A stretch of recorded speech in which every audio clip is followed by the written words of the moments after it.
Hi hello welcome to my stories. కథలోకి వెళ్దాం.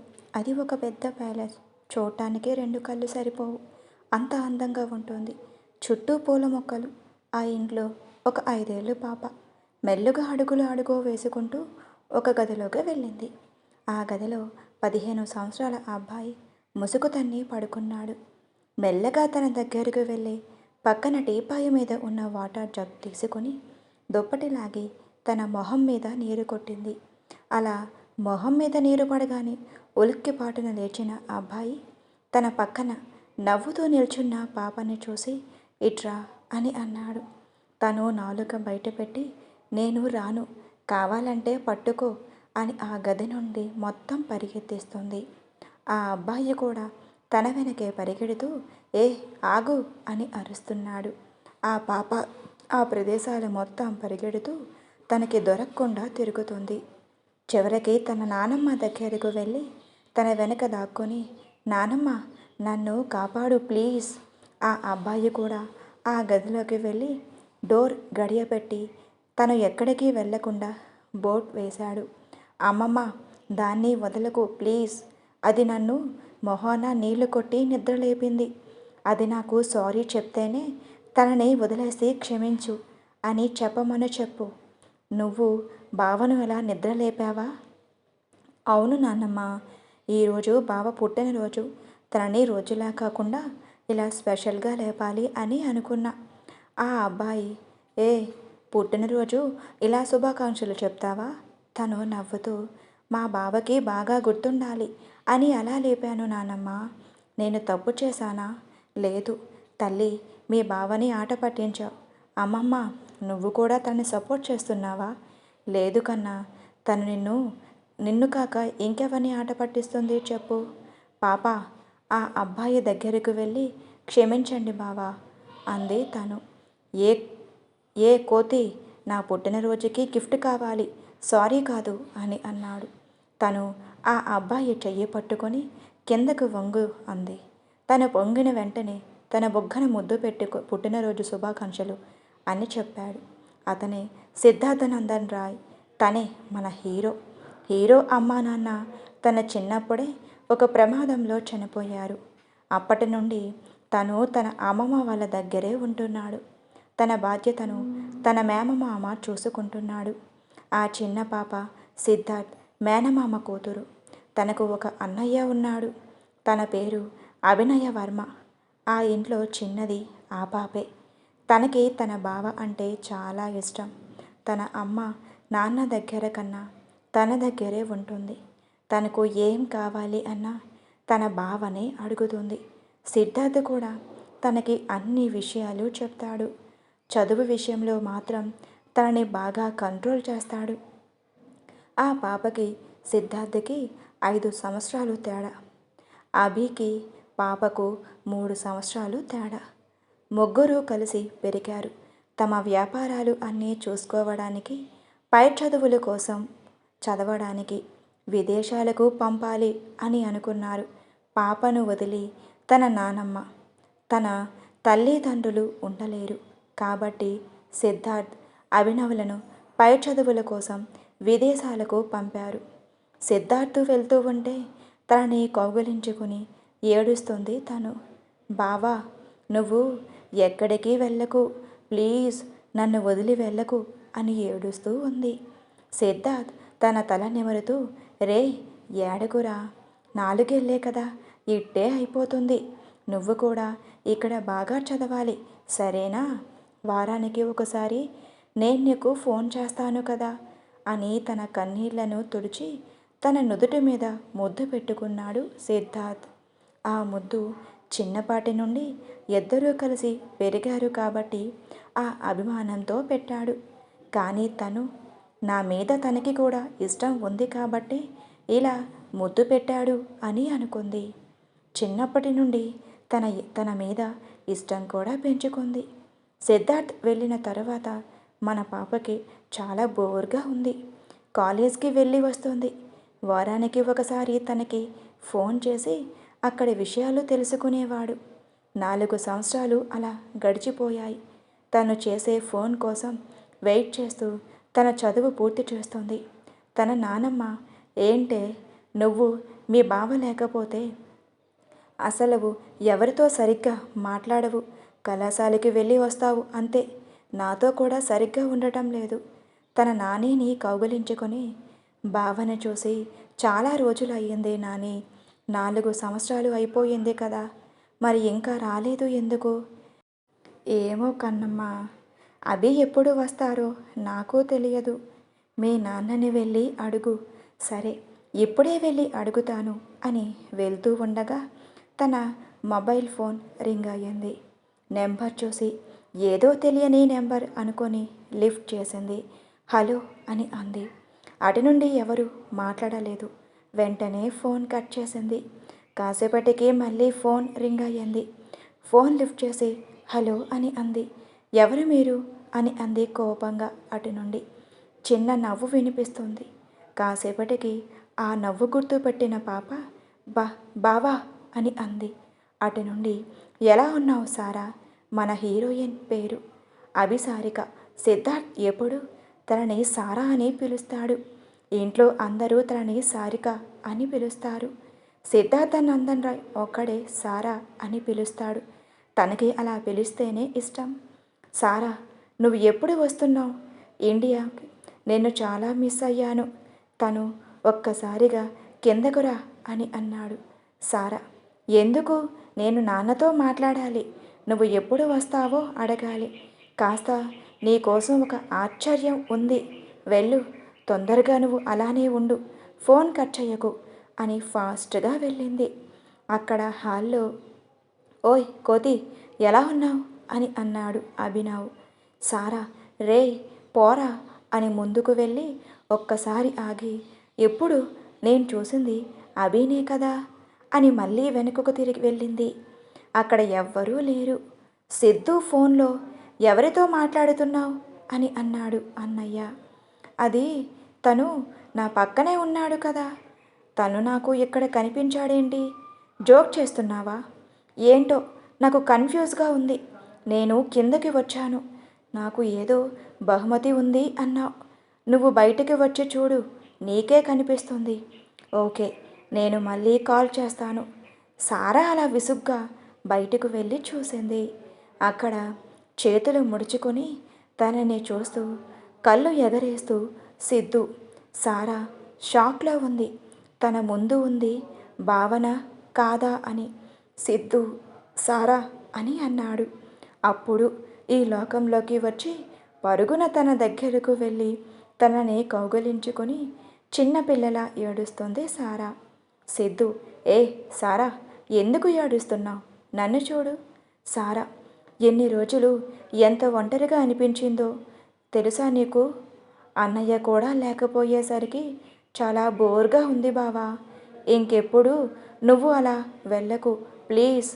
సరే వెళ్ళను, పద లోపలికి వెళ్దాం. ఆగు అని తన ఇంట్లోకి వెళ్ళి తనకి దిష్టి తీయడానికి ఒక ప్లేట్లో కర్పూరం వెలిగించి తనకి దిష్టి తీస్తూ ఉంటే, సిద్ధు, నువ్వు పెద్దదానివైపోయావా సారా? ఏంటి బావా అలా అడుగుతున్నావు? మరి అత్తయ్య చేయవలసిన పనులు నువ్వు చేస్తున్నావు కదా సారా. అమ్మ మాలిని నా చేతిలో ఉన్నది లాక్కొని మరీ వచ్చింది. సిద్ధు, మా బావకు నేనే దిష్టి తీయాలి అని. మా బావ చాలా రోజుల తరువాత వచ్చాడు. అభినవే, ఏ కోతి, మరి నాకు తీయవా?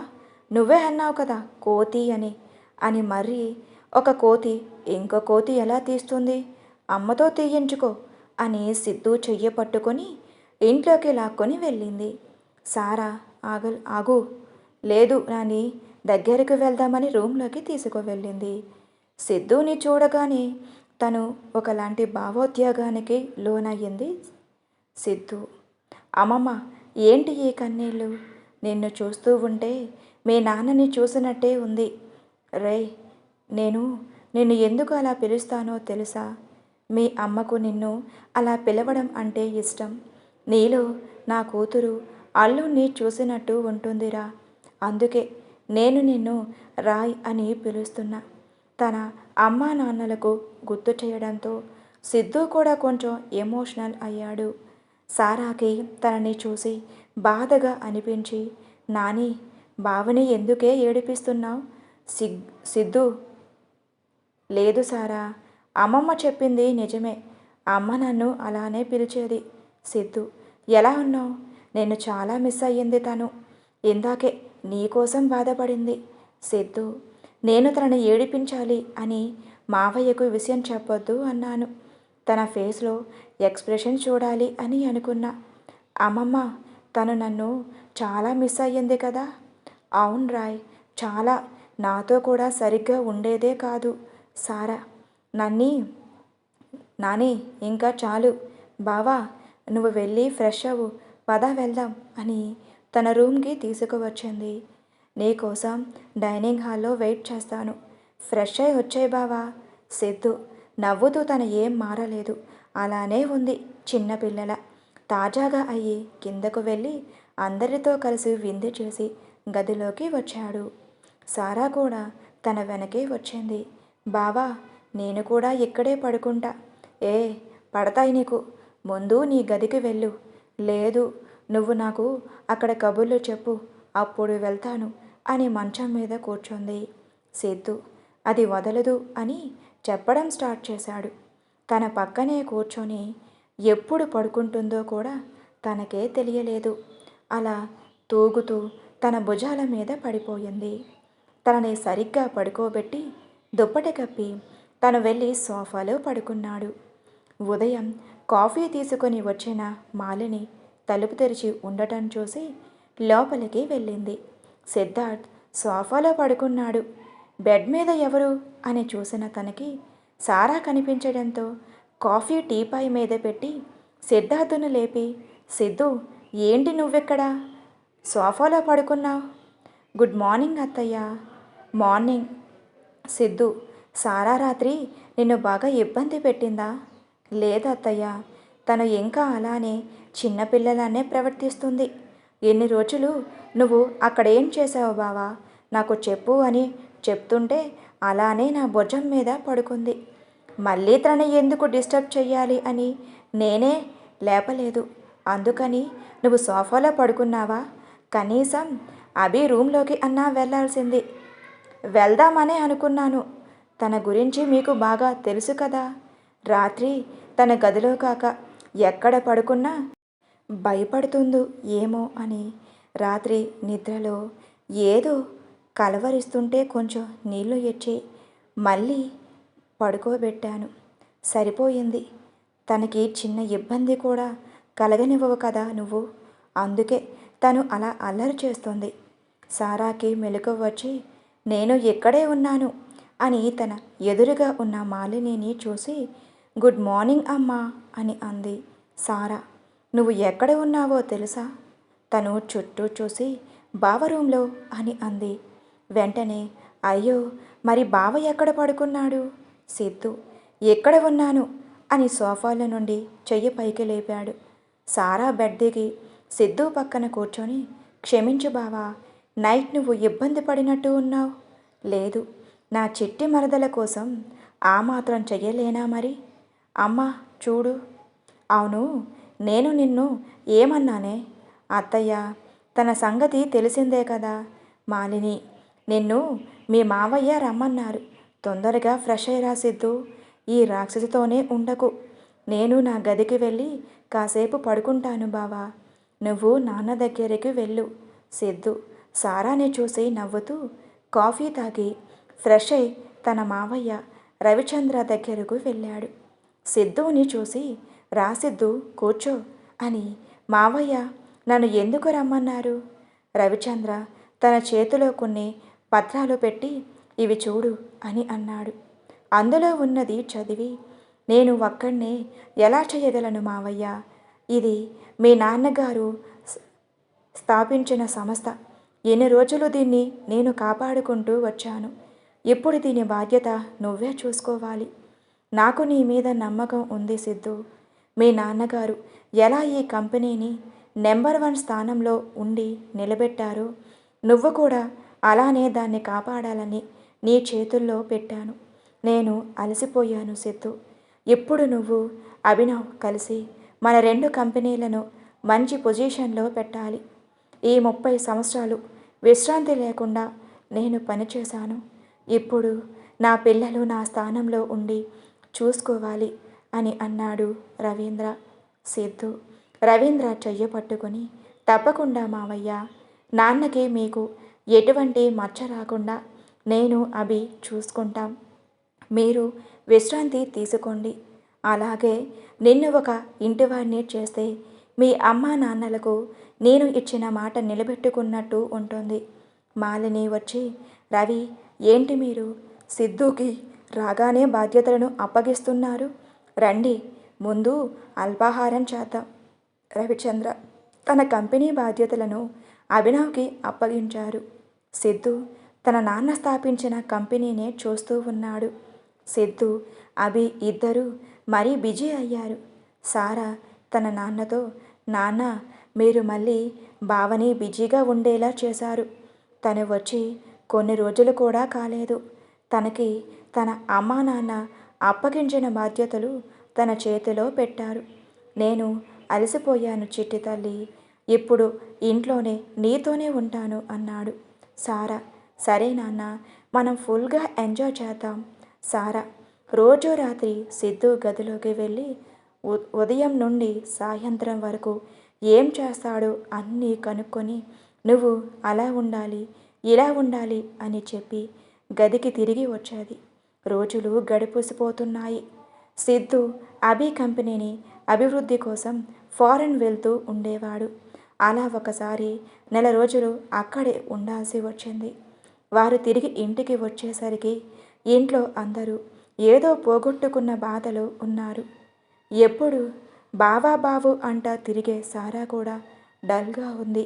తన అమ్మమ్మ దగ్గరకు వెళ్ళి విషయం అడిగి తెలుసుకున్నాడు. తన అత్తమామల దగ్గరకు వెళ్ళి అత్తయ్య అని అన్నాడు. తను సిద్ధుని కౌగిలించుకొని ఏడుస్తూ ఉంది. మీరు ఇలా ఉంటే ఇంక తనకి ఎలా ఉంటుందో చెప్పండి.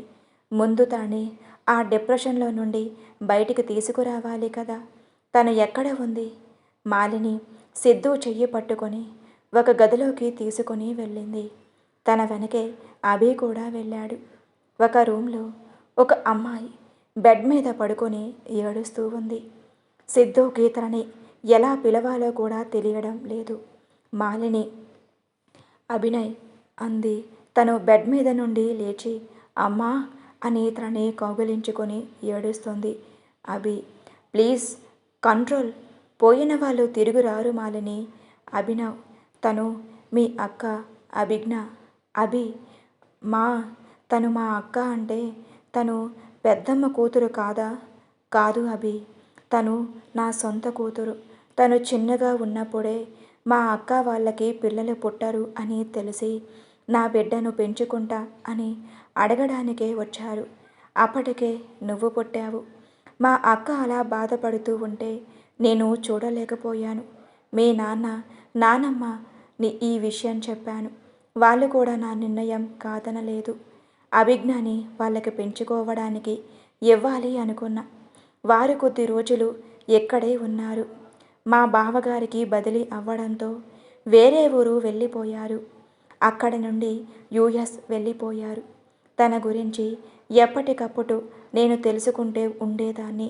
తను పెద్దది అవుతూ ఉన్నప్పుడు నేను ఇంకా మా అక్కకి కాల్ చేయడం మానేశాను.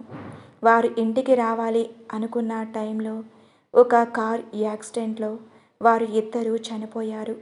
అప్పుడే తనకి నిజం చెప్పారు. మీ నాన్నగారు వెంటనే బయలుదేరి వెళ్ళి తనని ఇక్కడికి తీసుకొని వచ్చారు. అప్పటి నుండి తను ఇలానే ఉంది. సిద్ధు, అభిజ్ఞ అన్నాడు. మాలిని, తను మీ బావ. చిన్నప్పుడు మీ ఇద్దరు చాలా అల్లరి చేసేవారు. అభినవ్, అక్క మనం అలా బయటికి వచ్చాడు. సిద్ధు కూడా అభిజ్ఞ చెయ్యి పట్టుకొని పద అని బయటికి తీసుకొని వెళ్ళాడు. సిద్ధు, అత్తయ్య, సారా ఎక్కడ ఉంది? తనని కూడా తీసుకువెళ్తాము అని అన్నాడు. తను కూడా డల్గా ఉంది సిద్ధు. మాతో కూడా సరిగ్గా మాట్లాడటం లేదు. సిద్ధు సారా రూమ్లోకి వెళ్తాడు. తను ఏదో ఆలోచిస్తూ బాధపడుతుంది. సారా పక్కనే కూర్చొని తన చెయ్యి పట్టుకొని అభిజ్ఞ గురించి ఆలోచిస్తున్నావా? సారా సిద్ధుని కౌగిలించుకొని ఏడుస్తూ, బావా, అక్క పాపం కదా. సారా ఏడవకు, తనకి అందరం ఉన్నాము కదా, పద అలా బయటికి వెళ్దాం. అభిజ్ఞతో వారితో కలిసి జరిగిన సంఘటన నుండి మెల్లగా బయటికి వచ్చింది. సిద్ధు కూడా తనతో క్లోజ్ అవుతున్నాడు. సారా ముందులా సిద్ధుతో ఉండలేకపోతుంది. అభిజ్ఞతో తను చనువుగా ఉండటం తనకి నచ్చటం లేదు. సిద్ధు మీద కోపం కూడా ఉంది. ఇంట్లో తన నానమ్మ, నాన్న, అమ్మ అందరూ సిద్ధుకి అభిజ్ఞకి పెళ్లి చేయాలి అని అనుకున్నారు. వారిని కూడా అడిగారు. వారు మాకు ఇష్టమే అని అన్నారు. ఈ విషయం సారాకు తెలిసి తను షాక్ అయ్యింది. బావ మీద ఇన్ని రోజులు తను పెంచుకున్న ప్రేమ తన అక్క సొంతం అవుతుంది అంటే తను నమ్మలేకపోతుంది. ఎన్ని రోజులు తన బావే తన ప్రపంచంలా పెరిగింది, తనని మనసులోనే ఆదరించింది. తన మనసులో మాట తనతో చెప్పాలి అని అనుకుని బావ మనసులో కూడా తనకి ఎటువంటి స్థానం లేదు. అందుకే అమ్మ నాన్న అక్కని పెళ్లి చేసుకోమని అడగగానే తను కూడా ఇష్టమే అని అన్నాడు. సారా కళ్ళల్లో కన్నీళ్లు ఆగకుండా వస్తూ ఉన్నాయి. చిన్నప్పటి నుండి సిద్ధితో తను కలిసి చేసిన అల్లరి గుర్తుకు వస్తుంది సారాకి. ఇద్దరూ పెళ్లి ఇష్టం అవ్వడంతో 1 వీక్లో పెళ్లికి అన్నీ ఏర్పాట్లు చేసేశారు సిద్ధు. అభిజ్ఞ పెళ్లికి షాపింగ్ ఇంట్లో అందరూ వెళ్ళాలి అనుకున్నారు. సారా నాకు మూడు లేదు, మీరు వెళ్ళిరండి అని అంది. సిద్ధు, సారా ఏమయ్యింది, నా మీద కోపంగా ఉన్నావా? సారా, లేదు బావా, నాకు ఒంట్లో బాగాలేదు. అయితే రేపు వెళ్దాం. లేదు, నా వల్ల మీరు ఇంట్లో ఉండటం ఇష్టం లేదు, దయచేసి వెళ్ళండి. సారా, నిన్ను గమనిస్తూనే ఉన్నాను. కొన్ని రోజుల నుండి నాతో సరిగ్గా మాట్లాడటం లేదు. నన్ను చూస్తే దూరంగా వెళ్ళిపోతున్నావు. సారా, అలాంటిది ఏం లేదు బావా. అక్క నేను నీతో క్లోజ్గా ఫీల్ అవుతుంది అని దూరంగా ఉంటున్నా, అంతే.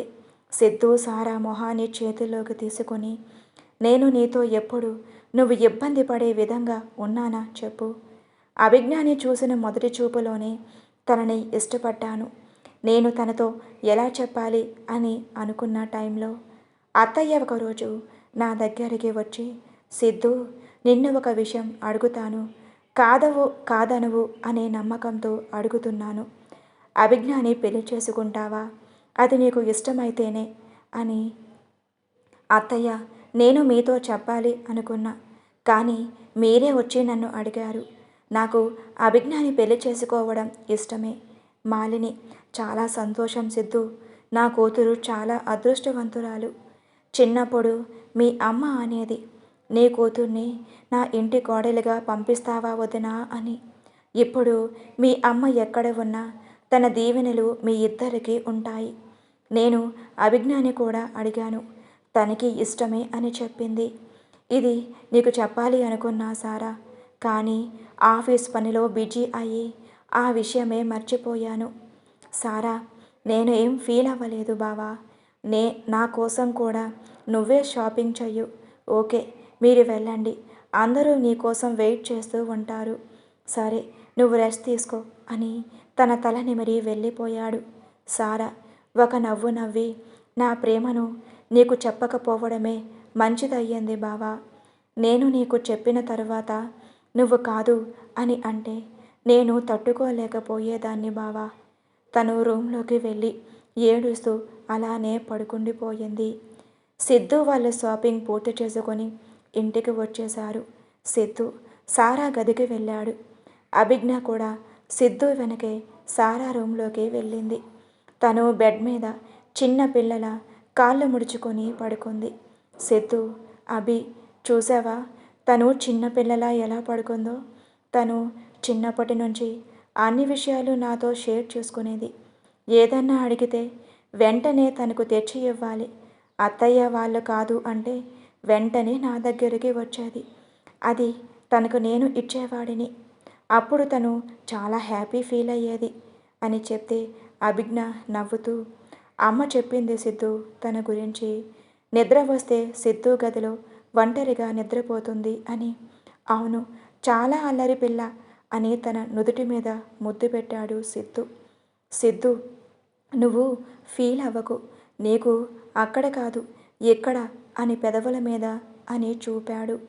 అభిజ్ఞ, సిద్ధు తన ముందు అలా మాట్లాడటం కరెక్ట్ కాదు, పద మనం ఇంకా ఇక్కడ ఉంటే తనకి ఇబ్బంది అవుతుంది అని వాళ్ళు వెళ్ళిపోయిన తరువాత సారా లేచి కూర్చొని, నేను పడుకున్నా అనుకున్నారు కదా, నేను మీరు రూమ్లోకి వచ్చినప్పుడే నాకు మెలకువ వచ్చింది.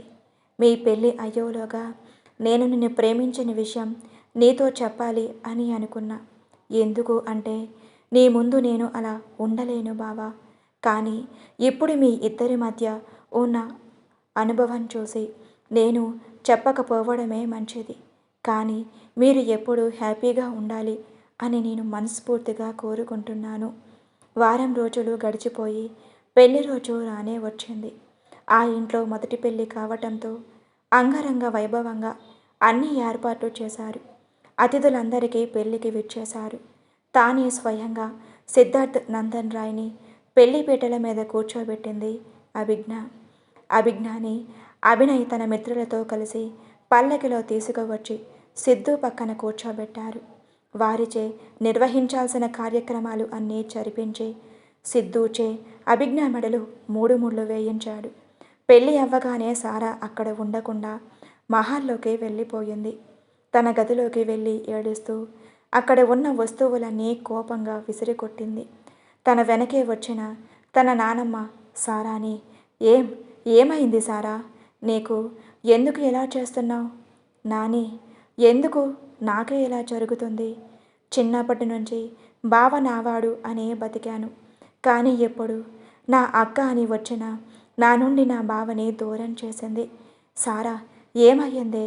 ఎందుకు ఇలా పిచ్చిదానిలా చేస్తున్నావు? సారా, అవును, నేను పిచ్చిదాన్ని. బావని ప్రాణం కన్నా ఎక్కువగా ప్రేమించాను కదా, నేను పిచ్చిదాన్నే. కానీ నేను ఎప్పుడు బావకి ఈ విషయం చెప్పలేదు, ఇక చెప్పను కూడా. కానీ నా జీవితం నాకు అంధకారంలా కనిపిస్తూ ఉంది. నాని, నేను ఉండాల్సిన ప్లేస్లో అక్క ఉంది. నాకు అక్క మీద చాలా కోపంగా ఉంది. నా నుండి అన్నీ లాగేసుకుంది అని గట్టిగా అరుస్తూ అలానే కింద పడుకుంది. కూర్చొని ఏడుస్తూ ఉంటుంది. తన తలని ఒడిలో పెట్టుకుని తల నిమురుతూ, సారా, రాయ్కి కూడా మీ అక్క అంటే ఇష్టమే కదా.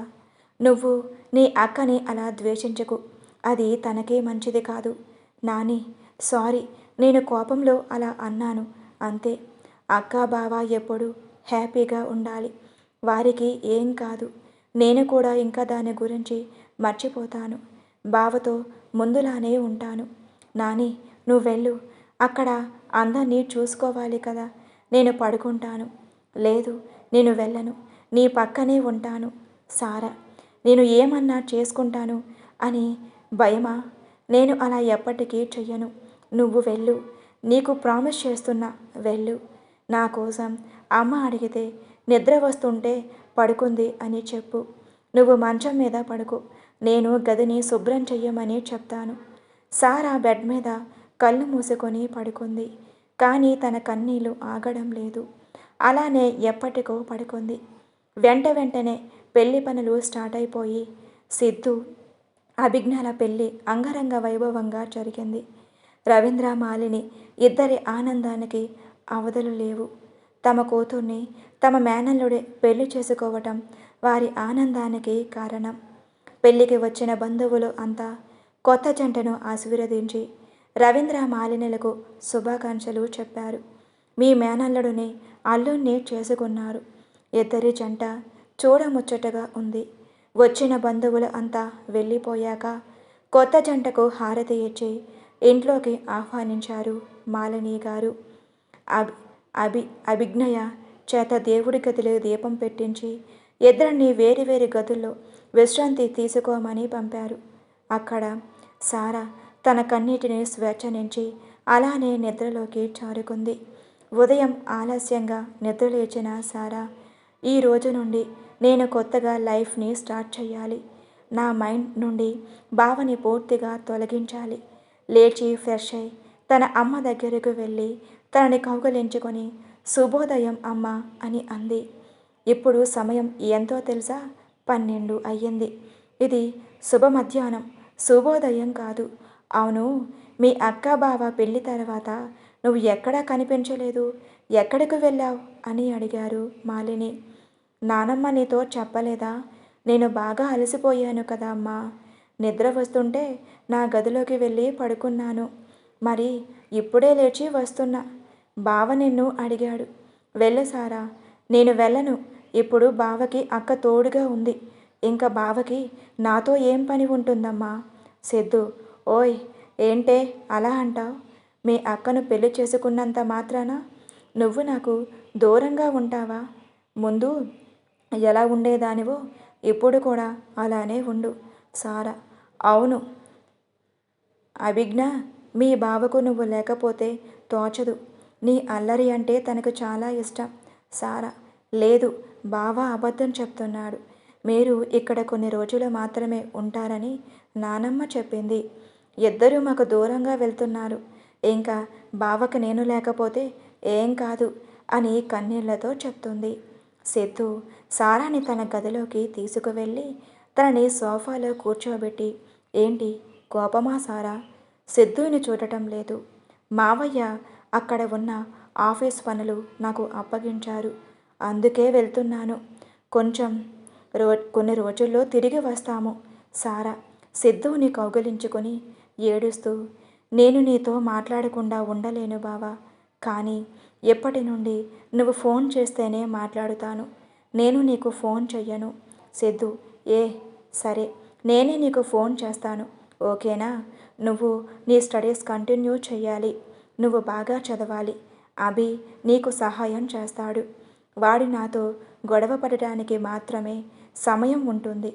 ఇంకా నాకు హెల్ప్ ఎలా చేస్తాడు? సిద్ధు నవ్వుతూ, నీ అల్లరి పనులు ఆపితే వాడి నీకు సహాయం చేస్తాడు. వాడి బాడీ సహాయం నాకు ఏం వద్దు. నేనే చదువుకుంటా.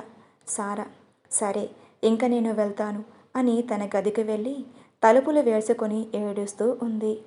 సిద్ధుని మర్చిపోవాలి అని ఎంత ట్రై చేస్తుందో కానీ తన వల్ల కావటం లేదు. కొత్త జంట హనీమూన్కి అని 10 రోజుల తర్వాత వచ్చారు. సారా ముందు అలా అల్లరి చేయడం లేదు. అందరితో ముందులా మాట్లాడటం కూడా లేదు. విషయం సిద్ధుకి చెప్పారు ఇంట్లో వాళ్ళు. ఒకరోజు సిద్ధు సారా కాలేజీకి వెళ్ళి తనని పికప్ చేసుకొని బయటకు తీసుకొని వెళ్ళాడు. బావా, ఇప్పుడు ఎక్కడికి? ఇంటికి వెళ్దాం పద.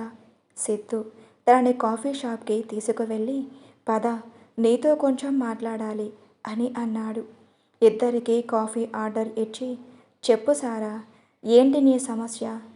తను, నాకు సమస్య ఏంటి బావా? మరి ఎందుకు అలా ఉన్నావు?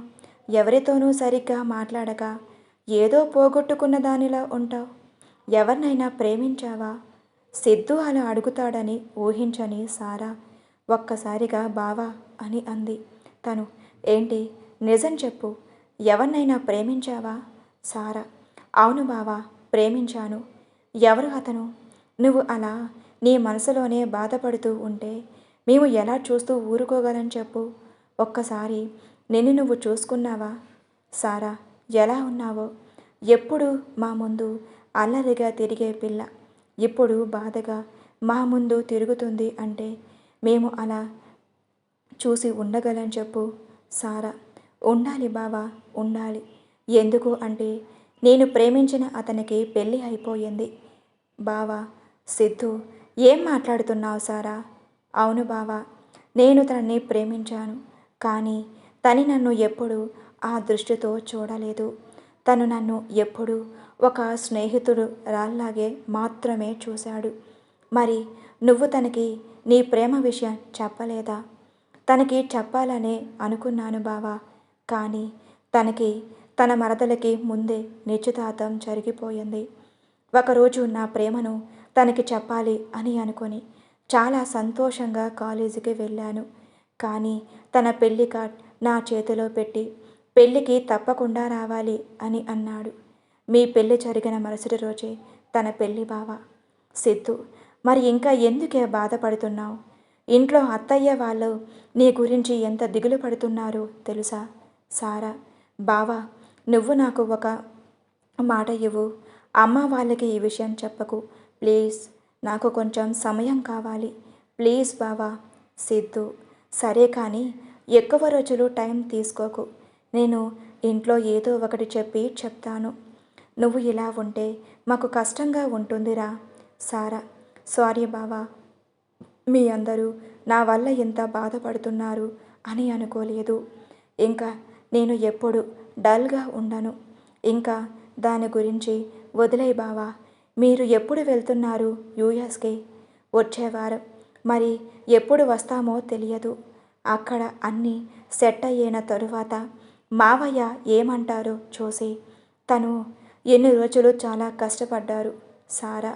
ఇప్పుడు మావయ్యకు విశ్రాంతి చాలా అవసరం. ఇక్కడ అభి, అక్కడ నేను అన్నీ చూసుకుంటాము.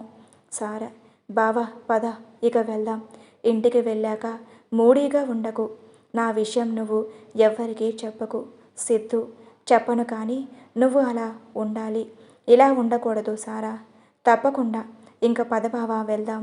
అక్క నీకోసమే వేచి చూస్తూ ఉంటుంది. ఇద్దరు ఇంటికి బయలుదేరారు. సారా మనసులో, సారీ బావా, నేను నిన్ను ప్రేమిస్తున్నాను అని నీకు చెప్పలేను.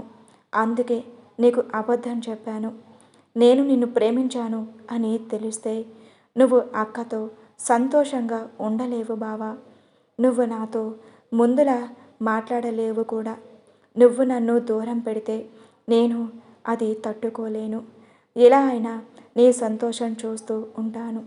నా ప్రేమ విషయం తెలిస్తే నువ్వు గిల్టీ ఫీల్ అవుతావు. అందుకే నీతో అబద్ధం చెప్పాను. సిద్ధు, హలో మేడం, ఇల్లు వచ్చింది. ఇంకా మీరు ఏం ఆలోచిస్తున్నారు? దాని గురించేనా? కాదు, అక్కతో మిమ్మల్ని నేను ఎలా తిట్టించాలా అని ఆలోచిస్తున్నా. సిద్ధు, నువ్వు కలల కనుకు. మీ అక్క నన్ను ఎప్పుడూ తిట్టదు. సారా, చూద్దాం ఇందులో నేను గెలుస్తానో నువ్వు గెలుస్తావో. సరే చూద్దాం పద అని అన్నాడు. ఇద్దరు ఇంట్లోకి వెళ్ళారు. సారా, అమ్మా అమ్మా అని అరుస్తుంది. మాలిని, ఏమయ్యిందే? ఎందుకే అలా అరుస్తున్నావు? నాకు చాలా ఆకలిగా ఉంది. అభిజ్ఞ, ఏంటే నువ్వు?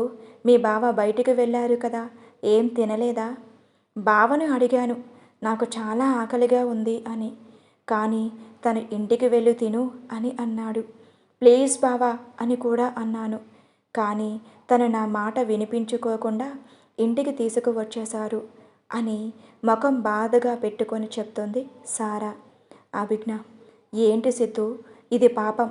తను అంతలా అడిగాక కూడా నువ్వు కానీ తనకి ఏమీ తినిపించకుండా ఇలా ఇంటికి తీసుకొని వస్తావా? చూడు తనని ఎంత ఆకలిగా ఉందో. నువ్వు ఇలా చేస్తావని నేను అస్సలు అనుకోలేదు సిద్ధు అని తన మీద అరుస్తూ ఉంది. సిద్ధు, సారీ, నెక్స్ట్ అలా జరగదు. ఈసారి నన్ను క్షమించు. అది నాకు కాదు సారాకి చెప్పు అని తను రూమ్కి వెళ్ళిపోయింది కోపంగా. సిద్ధు, ఇప్పుడు నీ ఆకలి తీరిందా? బాగా అమ్మా, నేను ఫ్రెష్ అయి వస్తాను అని రూమ్కి వెళ్ళింది. ఇది అనుకున్నది చేసి చూపించింది. ఇప్పుడు నా పెళ్ళాన్ని బ్రతమాలి తన కోపం తగ్గించాలి అని సిద్ధు గదికి వెళ్ళాడు. సిద్ధు, అభిజ్ఞ ఇద్దరు యూఎస్కి బయలుదేరుతున్నారు. వారు వెళ్తూ ఉంటే ఇంట్లో అందరికీ బాధగానే ఉంది. సారా అర్జున్ని కౌగులించుకొని ఏడుస్తుంది. బావా, మళ్ళీ ఎప్పుడు తిరిగి వస్తావు? అక్కని జాగ్రత్తగా చూసుకో అని చెప్పింది సారా. తను, నువ్వు నువ్వు ఇంకా జరిగిన దాన్ని తలుచుకుంటూ బాధపడకు. నువ్వు ఎప్పుడు నవ్వుతూ ఉండాలి. సారా, అలాగే బావా, ఇంకా నేను దాని గురించి ఆలోచించను. అక్క బావని జాగ్రత్తగా చూసుకో. నువ్వు కూడా జాగ్రత్త. అలాగే బాగా చదువుకో. తొందరలో నిన్ను కూడా అక్కడికి తీసుకువెళ్తాను. మాలిని, రవిచంద్ర సిద్ధు ఎప్పుడు ఆఫీస్ గురించే కాకుండా ఇద్దరు లైఫ్ని కూడా ఎంజాయ్ చేయండి. సిద్ధు తన అమ్మమ్మ కళ్ళకి నమస్కరించి, నీ ఆరోగ్యం జాగ్రత్త. నువ్వు నా మనవరాల్ని నా చేతిలో ఒక పాపనో ఓ బాబునో పెడితే వారిని చూసుకుంటా కాలం గడిపేస్తాను. అభి, బావా ఫ్లైట్కి టైం అవుతుంది, పదండి. వారందరికీ బై చెప్పి వెళ్ళారు. విమాన ప్రయాణం తర్వాత క్యాబ్లో వారు ఉండాల్సిన స్థలంకి వెళ్తారు. అభిజ్ఞ అక్కడ ఉన్న ఇంటిని చూసి, సిద్ధు, ఇది మన ఇల్లేనా? నీకు ఎందుకు అనుమానం వచ్చింది? ఇల్లు చాలా బాగుంది సిద్ధు. బయటి నుండే ఇలా ఉంటే ఇంకా లోపల ఎలా ఉంటుంది? అది నువ్వు చూసి చెప్పాలి. ఇలా బయట నిల్చుంటే ఎలా? పద. తను ఇల్లు మొత్తం చూసి, సిద్ధు, బయట అనుకున్నా, కానీ లోపల ఇంకా బాగుంది. నీకోసమే కొన్నా. నేను మన పెళ్ళి తర్వాత. నిజంగా? నా కోసమా? అవును. నా మరదలైన నా భార్య కోసం కొన్నాను. ధన్యవాదాలు బావగారు. నీ నోటి నుండి ఫస్ట్ టైం వింటున్నా బావా అని. బాగుంది. మరదలు గారు అయితే నీకు నచ్చింది చాలు. ఎక్కడనే నచ్చదో మరి. ఇంకో ఇంటిని వెతకదాం కోసమని నేను ఎంత కష్టపడాలో అని చాలా టెన్షన్ పడ్డాను. అభిజ్ఞ అయితే నీ టెన్షన్ తీరిందిగా. పద, ఫ్రెష్ అవ్వు. నేను ఒక్కడనే కాదు, నువ్వు కూడా రా అని తన 2 చేతుల్లోకి ఎత్తుకొని వాష్రూమ్కి తీసుకువెళ్ళి షవర్ ఆన్ చేశాడు. బావా ప్లీజ్ ప్లీజ్ బావా, ఇద్దరం తడిచిపోతాం, అందుకేగా షవర్ ఆన్ చేసింది అని తనని మాట్లాడనివ్వకుండా వెంటనే తన పెదవులను అందుకున్నాడు.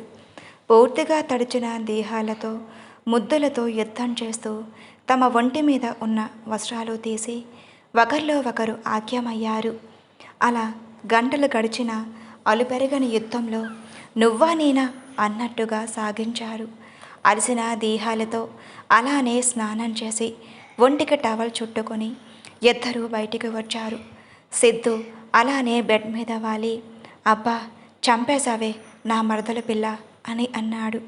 అభిజ్ఞ సిగ్గుతో ఫాస్ట్గా డ్రెస్ వేసుకొని సిద్ధు గుండెల మీద వాలి, నీకు అసలు సిగ్గు లేదు బావా, చూడు నా పెదవులు ఎలా అయ్యాయో. ఈ మధ్య నువ్వు మరీ వైలెంటెడ్గా బిహేవ్ చేస్తున్నావు. మరేం చెయ్యనే, నీ అందం అలాంటిది. రోజు రోజుకి నిన్ను చూస్తూ ఉంటే నన్ను నేను కంట్రోల్ చేసుకోలేకపోతున్నాను. ఏం చేయమంటావు అని అంటాడు. ఇలా నీతో ఎప్పటికీ హ్యాపీగా ఉండాలనే ఉంది అని తన నుదుటిన ముద్దు పెట్టుకొని చెప్పాడు. ప్రయాణంలో ఇక్కడ ఇంట్లో ఫుల్గా అలసిపోయాము, కాసేపు రెస్ట్ తీసుకొని మళ్ళీ స్టార్ట్ చేద్దాం. అభిజ్ఞ అందుకేనా నువ్వు డ్రెస్ వేసుకోకూడదు అలానే ఉన్నావు? మరి ఎలాగో తీయాలి కదా, అందుకే. అభిజ్ఞ అమ్మో, ఇంకా నా వల్ల కాదు బాబోయ్, నిన్ను వదిలే ప్రసక్తే లేదు అని తనని కౌగలించుకొని పడుకున్నాడు సిద్ధు అభిజ్ఞ ఇద్దరూ హ్యాపీగా తమ కొత్త జీవితాన్ని ఎంజాయ్ చేస్తూ ఉన్నారు. అక్కడ సారా కూడా సిద్ధుని మర్చిపోయి హ్యాపీగా చదువుకుంటూ ఉంది.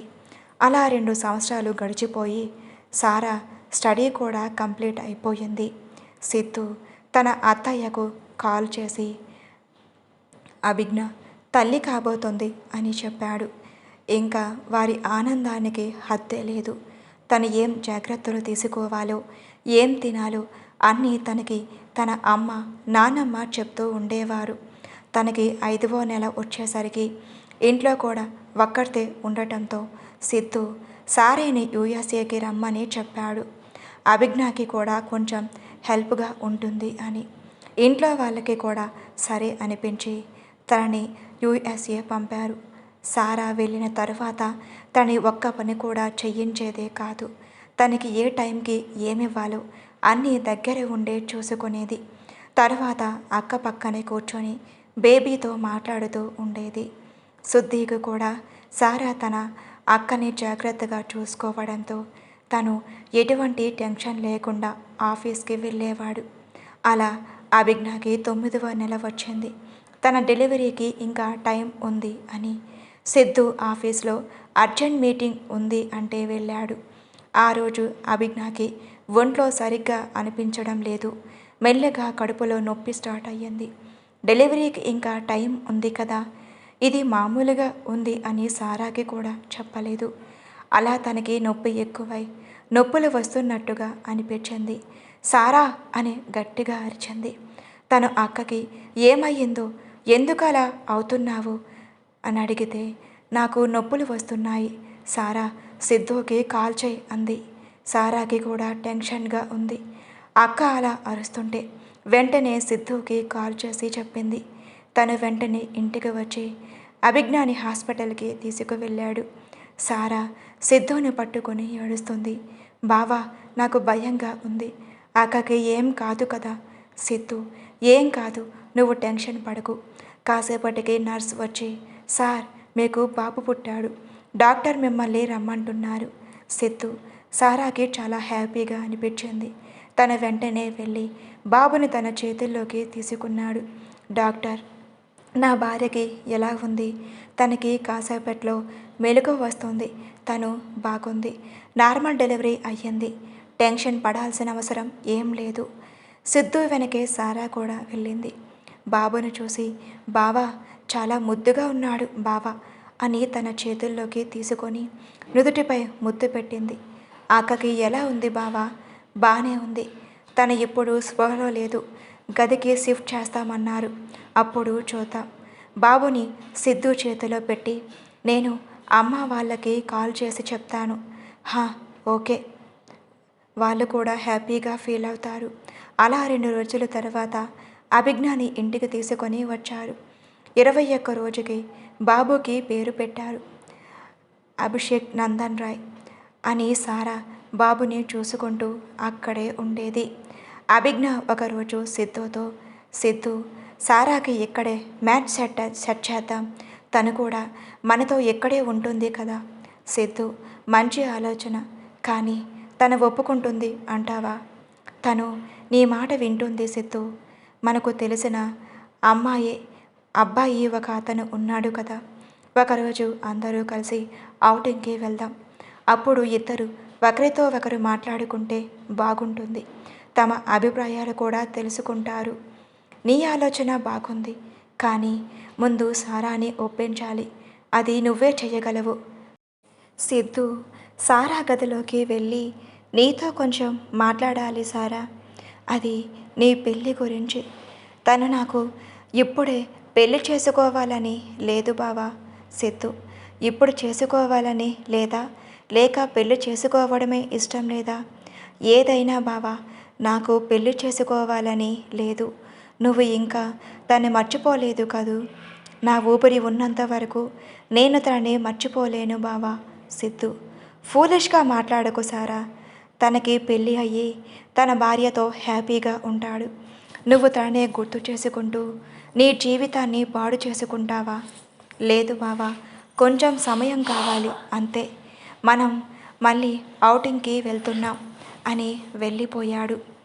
నా ఊపిరి ఉన్నంత వరకు నిన్ను నేను మర్చిపోలేను బావా. అలా అని నా ప్రేమ గురించి నీకు చెప్పలేను కూడా. సంతోషంగా ఉన్న మీ లైఫ్ని నేను డిస్టర్బ్ చెయ్యలేను. నువ్వు, అక్క, బాబు ఎప్పుడు హ్యాపీగా ఉండాలి బావా. సిద్ధు తన ఫ్యామిలీతో ఔటింగ్కి వెళ్ళాడు. వెళ్ళి ఏర్పాట్లో అక్కడ ఇంకో కుటుంబం వీరి కోసం వేచి చూస్తుంది. అభిజ్ఞ బాబుని సారాకి ఇచ్చింది. తను బాబుని ఆడిస్తూ ఉంది.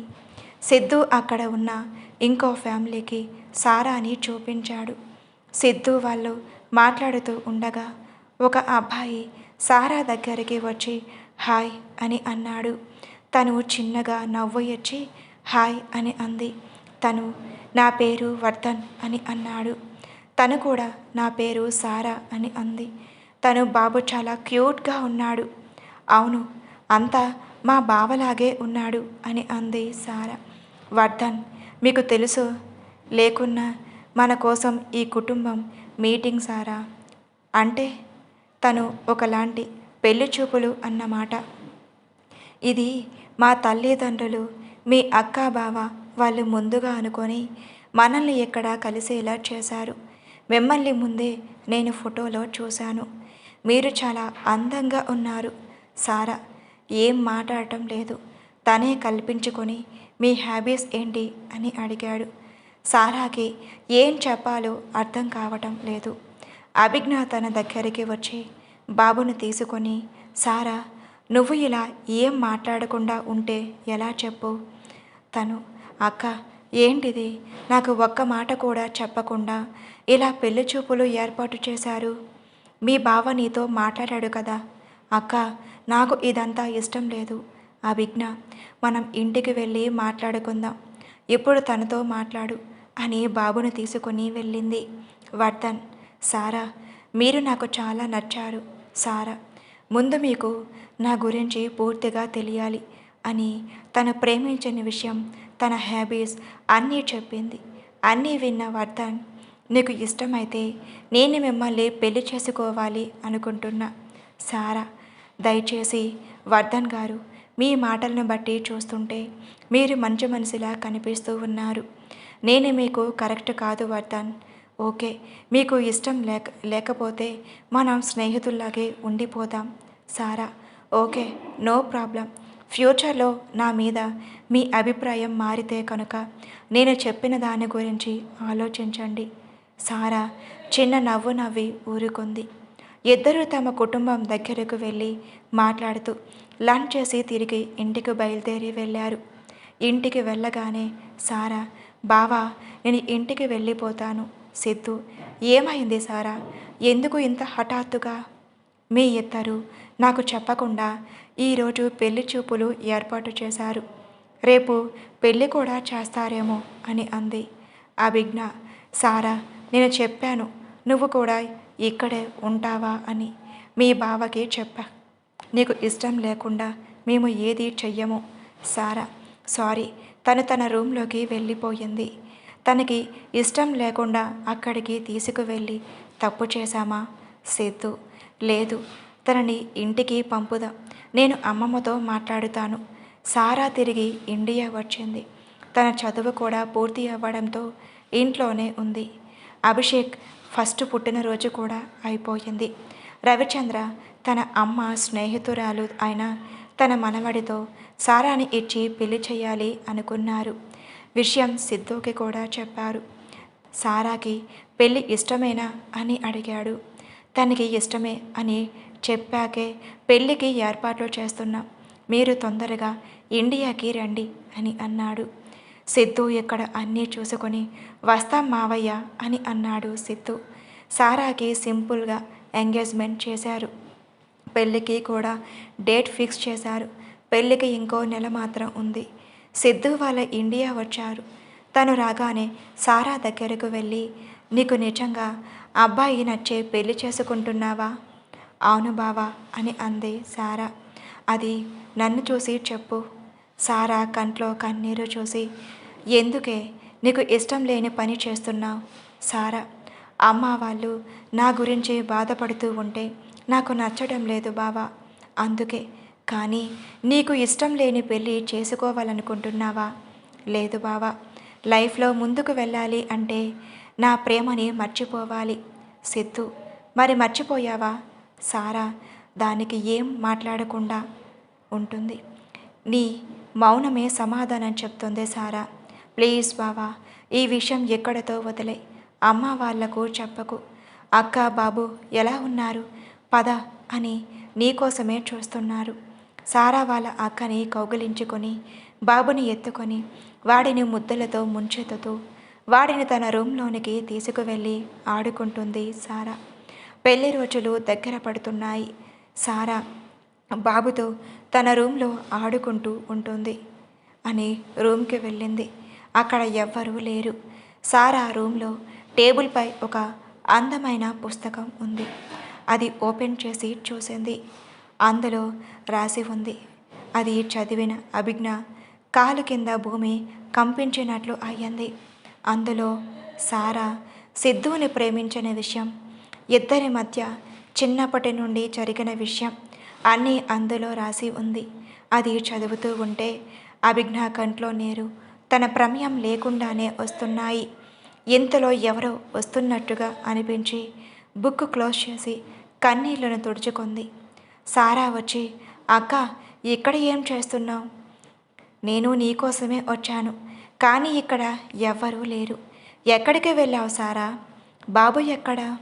అక్క, నువ్వు నువ్వు కిందకి రా, వాడిని చూడు అని తన చెయ్యి పట్టుకొని లాక్కొని వెళ్ళింది సారా. కింద లాన్లోకి తీసుకువెళ్ళి, అక్క, వాడిని చూడు, ఇంట్లోకి రాను, ఇక్కడే ఆడుకుంటా అని అంటున్నాడు. అభిజ్ఞ, అభి రాకన్నా అని బ్రతిమలాడుతోంది. కానీ వాడు మాట వినడం లేదు. ఇంతలో చిన్నగా చినుకులు పడటం స్టార్ట్ అయ్యింది. సారా, అక్క, మనం వర్షంలో కొంచెం సేపు ఉందామా? అభిజ్ఞ, అమ్మో, నా వల్ల కాదు అని తను ఇంట్లోకి వెళ్ళిపోయింది. సారా, బాబుతో కన్నా మనం వర్షలో ఆడుకుందామా? తను నవ్వుతూ సారాని హత్తుకొని ఎగురుతూ ఉన్నాడు. చిన్నగా స్టార్ట్ అయిన చినుకులు వర్షంగా మారిపోయింది. సారా, అభిషేక్ని ఇద్దరు వర్షంలో ఎగురుతూ గెంతుతూ నృత్యం చేస్తూ ఫుల్గా ఎంజాయ్ చేస్తున్నారు. అభిజ్ఞ ఇంట్లో నుండి బయట వర్షంలో తడుస్తున్న ఇద్దరిని చూస్తూ నవ్వుతూ ఉంది. సారాని చూస్తూ, నీ జీవితాన్ని నేను లాగేసుకున్నా సారా. సిద్ధుని నువ్వు ఎంతలా ప్రేమించావో తెలుస్తుంది. మరి ఎందుకే ఈ విషయం తనతో చెప్పలేదు? నా కోసం నువ్వు నీ ప్రేమని చంపుకున్నావా? నా మీద నీకు కోపం లేదా? చిన్నప్పటి నుండి నువ్వు సిద్ధుని ఎంతలా ప్రేమించావు? కనీసం సిద్ధికు కూడా చెప్పాలి అనిపించలేదా? నన్ను క్షమించు సారా. నాకే తెలియకుండా నీ జీవితాన్ని నీ నుండి లాక్కున్నా. ఇంతలో వర్షం ఆగిపోవడంతో ఇద్దరు అలిగినట్టుగా మొహం పెట్టి ఆకాశంలోకి చూస్తూ ఉంటారు. సిద్ధు చిన్న కర్ర తీసుకుని వాళ్ళ ముందుకు వెళ్ళి, ఎప్పటికన్నా ఇంట్లోకి వస్తారా లేదా అని అన్నాడు. వాళ్ళ ఇద్దరు రాము అని తల అడ్డంగా ఊపారు. సిద్ధు ఇద్దరికి కర్ర చూపిస్తూ, ఇప్పుడు మీరు ఇంట్లోకి రాకుంటే మీకు దెబ్బలు పడతాయి అని అన్నాడు. సారా బాబుని ఎత్తుకొని ఇంట్లోకి వెళ్ళి ఇద్దరు సిద్ధును చూసి నాలుక బయట పెట్టి ఎక్కిరించారు. సిద్ధు మిమ్మల్ని అని వస్తుంటే వాళ్ళు అభిజ్ఞ వెనక దాక్కొని, అక్క, ప్లీజ్ మమ్మల్ని కాపాడు. సారా, ప్లీజ్ సిద్ధు వదిలేయ వాళ్ళని. అభిషేక్, డాడీ, నాన్ను కొత్తకు దాదీ అని చిన్నగా మాట్లాడుతున్నాడు. సారా, ఒరే, అంటే నన్ను కొట్టమనా? దొంగబడవా, నీకు అన్నీ నాన్న పోలికలే, వెళ్ళు మీ నాన్న దగ్గరికి అని బాబును సిద్ధుకు ఇచ్చి తనని ఎక్కిరిస్తూ, నేను ఫ్రెష్ అయి వస్తాను అక్క అని తన రూమ్కి వెళ్ళింది. సిద్ధు దీనికి ఇంకా పిల్ల చేష్టలు పోలేదు. బాబుకి స్నానం చేయించు అని తనని అభిజ్ఞ చేతిలో పెట్టి, నేను ఇప్పుడే వస్తాను అని బయటకు వెళ్ళాడు. అభిజ్ఞ సారా గురించి ఆలోచిస్తూ బాబుకి స్నానం చేయించి తనని పడుకోబెట్టి గదిలోనే ఉంది. సిద్ధు, ఏమయ్యింది? ఉదయం నుండి నీరసంగా కనిపిస్తూ ఉన్నావు. సారా ఒక అబ్బాయిని లవ్ చేస్తుంది. సిద్ధు, నాకు తెలుసు అని అన్నాడు. ఎవరు అబ్బాయి? తను తన కాలేజ్లో తనతో పాటే చదువుకున్నాడు. తనకి మన పెళ్ళి జరిగిన మరుసటి రోజే తన పెళ్ళి కూడా అయ్యింది తన మరదలితో. తన నీకు అబద్ధం చెప్పింది సిద్ధు. తను ప్రేమిస్తుంది నిన్నే, కానీ నీకు అలా చెప్పింది. సిద్ధు తన ఒకరిని ఇష్టపడింది అని నీకు ఎలా తెలుసు అని అన్నాడు. బాబు కోసం తన గదికి వెళ్తే అక్కడ ఒక బుక్ కనిపించింది. ఓపెన్ చేశాను. అందులో తను ఆ అబ్బాయి గురించి రాసుకుంది. సిద్ధు తను తన గురించి మర్చిపోయి జీవితంలో ముందుకు వెళ్ళాలి అనుకుంటుంది. నువ్వు కూడా తనని అడగకు, మరి తను బాధపడుతుంది. అభిజ్ఞకి సారా సిద్ధు చిన్నప్పటి నుండి ప్రేమించిన బావ కోసం అన్నీ తను వదులుకుంది అని అర్థమయ్యింది. కానీ అది తనకు బాధగా అనిపిస్తుంది. ఎవరిని ఇబ్బంది పెట్టని నేను మొదటిసారి నా వల్ల సారా చాలా బాధపడింది. అందుకే ఎన్ని రోజులు తను ఎవరిని పెళ్లి చేసుకోకూడదు, అమ్మ వాళ్ళని ఇబ్బంది పెట్టడం ఇష్టం లేక పెళ్ళికి ఒప్పుకుంది. తను అలా ఆలోచిస్తూ ఉంటే, సిద్ధు, అభి, దేని గురించి ఇంతలా ఆలోచిస్తున్నావు? సారా గురించి. సిద్ధు తనకి ఈ పెళ్లి చేసుకోవడం ఇష్టం లేదు కదా. సిద్ధు నిజం చెప్పాలి అంటే ఇష్టం లేదు, కానీ పెళ్లి తర్వాత తన జీవితం మారొచ్చు కదా. ఇప్పుడు ఇలా ఆలోచించడం సరికాదు. పెళ్ళికి ఇంకా ఎక్కువ రోజులు కూడా లేవు. పద, షాపింగ్కి మళ్ళీ ఆలస్యం అవుతుంది. బాబుని అత్తయ్యకు ఇచ్చిరా, వెళ్దాం. సారా పెళ్లి షాపింగ్కి ముగ్గురు కలిసి బయటకు వెళ్ళారు. షాపింగ్ పూర్తి చేసి ముగ్గురు అక్కడే ఉన్న పానీపూరి తింటూ మాట్లాడుతూ ఉన్నారు. సిద్ధు అభిజ్ఞ కోసం ఏదో కొనాలి అని మళ్ళీ మాల్కి వెళ్ళాడు. సారా, అక్క అక్కడ చూడు, పూల దుకాణం ఉంది, చాలా బాగున్నాయి కదూ పువ్వులు అని అంది సారా. అభిజ్ఞ, అవును సారా, చాలా బాగున్నాయి, కానీ రోడ్డు అటువైపు ఉన్నాయి కదా అని అంది సారా. అభిజ్ఞ, మీ బావ కోసం నేను ఒక పువ్వు బొకే తీసుకొని వస్తాను ఉండు. అక్కడ ట్రాఫిక్ చాలా ఉంది. వద్దు, బావ కూడా వస్తాడు. మరి నువ్వు కనిపించకపోతే కంగారు పడతారు. ఏం కాదు, నువ్వు చెప్పు. సిద్ధు నేను ఇప్పుడే వస్తాను అని వెళ్ళింది అని తనకి అందంగా కనిపించిన ఆ బొకేని తీసుకొని రోడ్ క్రాస్ చేస్తూ ఉండగా తనకి సిద్ధు కనిపించాడు. తనని చూస్తూ రోడ్డు క్రాస్ చేస్తుంది. ఇంతలో ఒక వాహనం తన ముందు ఉన్న అభిజ్ఞని చూడకుండా ఫాస్ట్గా రావటంతో తనని గుద్దేస్తుంది, వెళ్ళిపోతుంది. చూసిన సారా అక్క అని గట్టిగా అరుస్తూ తన దగ్గరకు వెళ్తుంది. అప్పటికి అభిజ్ఞ రక్తపు మడుగులో పడి ఉంటుంది. తన చుట్టూ జనం గుమిగూడారు. సారా అక్క అక్క అని ఏడుస్తూ ఎవరైనా అంబులెన్స్కి కాల్ చేయండి అని అంది. సిద్ధు షాపింగ్ చేసుకొని బయటికి వచ్చి చుట్టూ చూశాడు. వాళ్ళు కనిపించలేదు. పక్కన అక్కడ ఎవరో అమ్మాయికి యాక్సిడెంట్ అయ్యింది, పాపం తన చెల్లెలు అనుకుంటా, ఏడుస్తూ ఉంది అని అనుకోవటం విని ఆ జనం గుంపుగా ఉన్న దగ్గరకు వెళ్ళాడు. అక్కడ సారా అభిజ్ఞని తన ఒడిలో పెట్టుకొని ఏడుస్తూ ఉంది.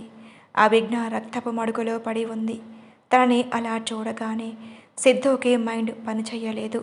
ఒక బొమ్మలా నిల్చొని ఉండిపోయాడు. సారా సిద్ధుని చూసి బావా బావా అక్క అని ఏడుస్తూ ఉంది. కానీ తన మాటలు సిద్ధు చెవులకు చేరడం లేదు. సారా అభిజ్ఞని కూడా పడుకోబెట్టి సిద్ధు దగ్గరికి వచ్చి తనని కదుపుతుంది. కానీ తన ఈ లోకంలో లేడు. తన ముందు ఉన్నది నిజమా, కళ అన్న భ్రమలో ఉన్నాడు. సారా సిద్ధు చెంప మీద కొట్టి, బావా ఈ లోకంలోకి రా బావా, అక్కని హాస్పిటల్కి తీసుకువెళ్దాం. సారా కొట్టిన దెబ్బతో ఈ లోకంలోకి వచ్చి అభిని చూసి తన చేతుల్లోకి తీసుకొని కారు దగ్గరికి వెళ్తూ ఉండగా అంబులెన్స్ వచ్చింది. వెంటనే అందులో పడుకోబెట్టి అభి అభి కళ్ళు తెరువు అభి అని అంటూ ఉన్నాడు.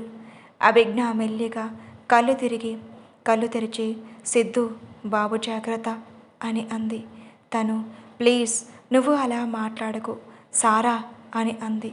సిద్ధు సారా చెయ్యి పట్టుకొని ఇదిగో ఇక్కడే ఉంది, తనని దగ్గరికి రమ్మని పిలిచింది.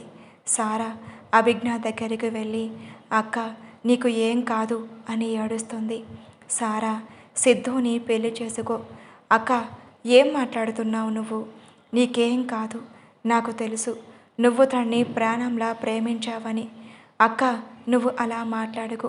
ఇప్పుడే మాట్లాడాలి సారా, నాకు తెలుసు నేను ఇంకా ఎక్కువసేపు ఉండను. దయచేసి నా మాట కాదనకు. బాబుకు నువ్వే అమ్మ కావాలి సారా. బావా అక్క దగ్గరకు రండి. సిద్ధు బాబు జాగ్రత్త అని సారా చెయ్య పట్టుకొని కళ్ళు మూసింది. సిద్ధు అభి కళ్ళు తెరువు అని అభిని తనని బొగ్గలు తడుతూ ఉన్నాడు. ఇంతలో హాస్పిటల్ రావటంతో తనని ఆపరేషన్ థియేటర్కి తీసుకువెళ్ళారు వైద్యులు. తనని చెక్ చేసి క్షమించండి, కింద పడినప్పుడే తలకి బలమైన గాయం అయ్యింది. ఆపరేషన్ చేసినా కూడా కష్టం. తనకి ఇంకా ఎక్కువ టైం లేదు. మీరు వెళ్ళి తనతో మాట్లాడండి. సిద్ధు సారా ఇద్దరు అభిజ్ఞ దగ్గరకు వెళ్ళారు. తలకి కట్టి ఉంది. సారా తన ఏడుపుని ఆపుకుంటూ తన దగ్గరకు వెళ్ళి అక్క అని చిన్నగా అంది. అభిజ్ఞ మెల్లగా కళ్ళు తెరిచి సిద్ధు సారాలని చూసి సిద్ధు అని అంది. తనకి ఏం మాట్లాడాలో అర్థం కావటం లేదు. అభిని ఏడుస్తూ తన్ని కౌగిలించుకున్నాడు. సిద్ధు, ఏడవకు, నాకు ఎక్కువ టైం లేదు, తలనొప్పిగా ఉంది. సిద్ధు, నీతో కొంచెం మాట్లాడాలి. సారా బయటికి వెళ్ళి ఇంటికి ఫోన్ చేసి విషయం చెప్పింది. అందరూ హఠావుటిగా బయలుదేరి హాస్పిటల్కి వచ్చేశారు. తన దగ్గరకు వెళ్ళారు. బాబు తన అమ్మను చూసి ఏడుస్తున్నాడు. సారా వాణ్ణి ఎత్తుకొని బయటకు తీసుకొని వెళ్ళింది. అభిజ్ఞ తన అమ్మను దగ్గరకు రమ్మని తన చెవిలో ఏదో చెప్పింది. తన చెయ్యి పట్టుకొని, నా ఆఖరి మాట కాదనకు, శాశ్వతంగా కళ్ళు మూసింది అభిజ్ఞ. సిద్ధుకి తన కళ్ళ ముందు ఏం కనిపించడం లేదు. అంతా శూన్యంలాగా అనిపిస్తుంది. అభిజ్ఞని ఇంటికి తీసుకువెళ్ళి జరగవలసిన కార్యక్రమాలు అన్నీ నిర్వర్తించారు. బాబుని సారా జాగ్రత్తగా చూసుకుంటుంది. సిద్ధుని కదిలించాలి అన్న చాలా భయంగా ఉంది. తన కంట్లో నుండి ఒక్క కన్నీటి చుక్క కూడా బయటకు రావటం లేదు. తన బాధను అలానే తనలో దాచుకున్నాడు సిద్ధు. ఇంట్లో అందరూ అన్ని విధాలుగా ట్రై చేశారు. కానీ తనని ఓదార్చడం ఎవరి వల్ల కాలేదు. సారా సిద్ధుని అలా చూడలేక బాబుని తీసుకొని సిద్ధు దగ్గరకు వెళ్ళింది. బాబు, నాన్న అని తన దగ్గరకు వెళ్ళినా కూడా సిద్ధు బాబుని కూడా చూడటం లేదు. సారా, బావా, బాబుని చూడు, అమ్మ ప్రేమకి దూరం అయ్యి వాడు ఎంత ఏడుస్తూ ఉన్నాడో చూడు. ఇప్పుడు నువ్వు కూడా వాడిని చూడటం లేదు. పోయిన వాళ్ళ గురించి ఉన్నావు. వీణ్ణి బాధపడతావా బావా? వాడికి నీతో ఎంతో ఆడుకోవాలని ఉంది బావా. వాడికి నీ ప్రేమ కావాలి.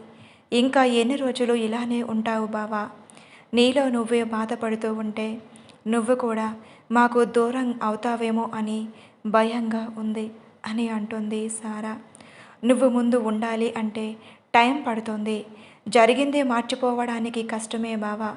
కానీ ఒకసారి వీడి గురించి కూడా ఆలోచించు బావా. నీ బాధని బయటకు తీయ బావా. సిద్ధు సారాని కౌగలించుకొని ఏడుస్తూ ఉన్నాడు. సారా కూడా తన మనసులో ఉన్న బాధ మొత్తం పోవాలి అని అలానే ఉండిపోతుంది.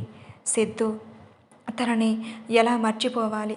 సారా, నాకు చాలా కష్టంగా ఉంది. బాబుని చూసినప్పుడు నాకు తను గుర్తుకు వస్తుంది.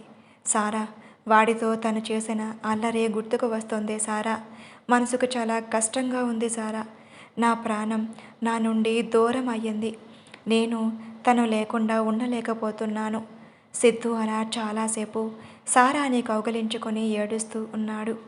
సిద్ధుని బెడ్ మీద కూర్చోబెట్టి, బావా, నీ మనసులోని బాధ మొత్తం పోయే వరకు ఏడ్చి ప్రశాంతంగా పడుకో, నీ మనసు తేలిక పడుతుంది అని సిద్ధుని తన ఒడిలో పడుకోబెట్టుకొని తన తల నిమురుతూ ఉంది. సిద్ధుకి మనసులో ఉన్న భారం దిగిపోవటంతో సారా ఒడిలోనే పడుకున్నాడు. మాలిని సిద్ధు గదిలోకి వచ్చి సారా ఒడిలో ప్రశాంతంగా నిద్రపోతూ ఉన్న సిద్ధుని చూసి తన కంటి నిండా నిద్రపోయి చాలా రోజులయ్యింది. సారా, సిద్ధు అలా నిస్సహాయంగా చూసినప్పుడు నాకు చాలా బాధ కలిగింది. నా కూతురు చనిపోయినప్పుడు కూడా నేను అలా బాధపడలేదు. సారా, మాలిని సిద్ధు తల నిమురుతూ, నీకు తెలుసా, తను అమ్మా నాన్న చనిపోయినప్పుడు కూడా సిద్ధు బాధపడలేదు. సారా, మీ అక్క తన నుండి దూరంగా వెళ్ళినప్పుడు తను భరించలేకపోయాడు. అభిజ్ఞ గుర్తుగా అభిజ్ఞ లేకపోతే సిద్ధు కూడా మనకి దక్కడేమో కాదు అని, దక్కేవాడే కాదు అని కన్నీళ్లు పెట్టుకుంటుంది మాలిని. సారా తన అమ్మని అలా చూసి, అమ్మ, నువ్వే అలా అయితే బావ ఎలా అమ్మ? దయచేసి నువ్వు ఏడవకు. బాబుని తీసుకువెళ్ళి ఉయ్యాలలో పడుకోబెట్టు, బెడ్ మీద నేను బావ లేచిన తర్వాత వస్తాను. మాలిని బాబుని తీసుకువెళ్ళింది. సారా సిద్ధు తల నిమురుతూ, నువ్వు చెప్పింది నిజమే అమ్మా. బాబు లేకపోతే బావ కూడా మనకు దక్కేవాడే కాదు అని తను బాధపడుతుంది.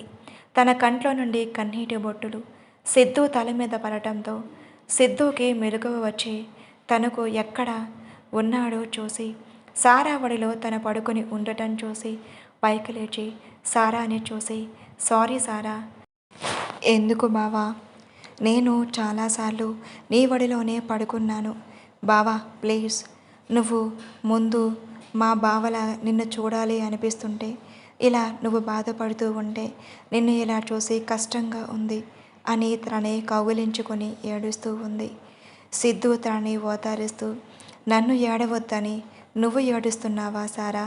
నిన్ను ఇలా చూస్తూ ఉంటే నా వల్ల కావటం లేదు సిద్ధు. నేను కూడా ట్రై చేస్తాను సారా మామూలుగా ఉండటానికి. అభిజ్ఞ తన జ్ఞాపకంగా వదిలి వెళ్ళిన నా బాబుని చూసుకోవడానికి అయినా నేను ముందులా ఉండాలి. ఉంటాను సారా అని తన కన్నీళ్లను తుడుచుకొని చిన్నగా నవ్వుతూ, అలాగే బావా, నేను వెళ్ళి ఫ్రెష్ అయి వస్తాను. నువ్వు కూడా ఫ్రెష్ అవ్వు. బాబుని తీసుకొని అలా బయటికి వెళ్ళి వద్దాం. సరే, బాబు ఎక్కడ? అమ్మకిచ్చాను, అమ్మతో చెప్తాను రెడీ చెయ్యమని అని తను వెళ్ళింది. సిద్ధు తన ఆలోచన నుండి బయటికి వచ్చి ఫ్రెష్ అయి వచ్చాడు. ఇద్దరు బాబుని తీసుకొని బయటకు వెళ్ళారు.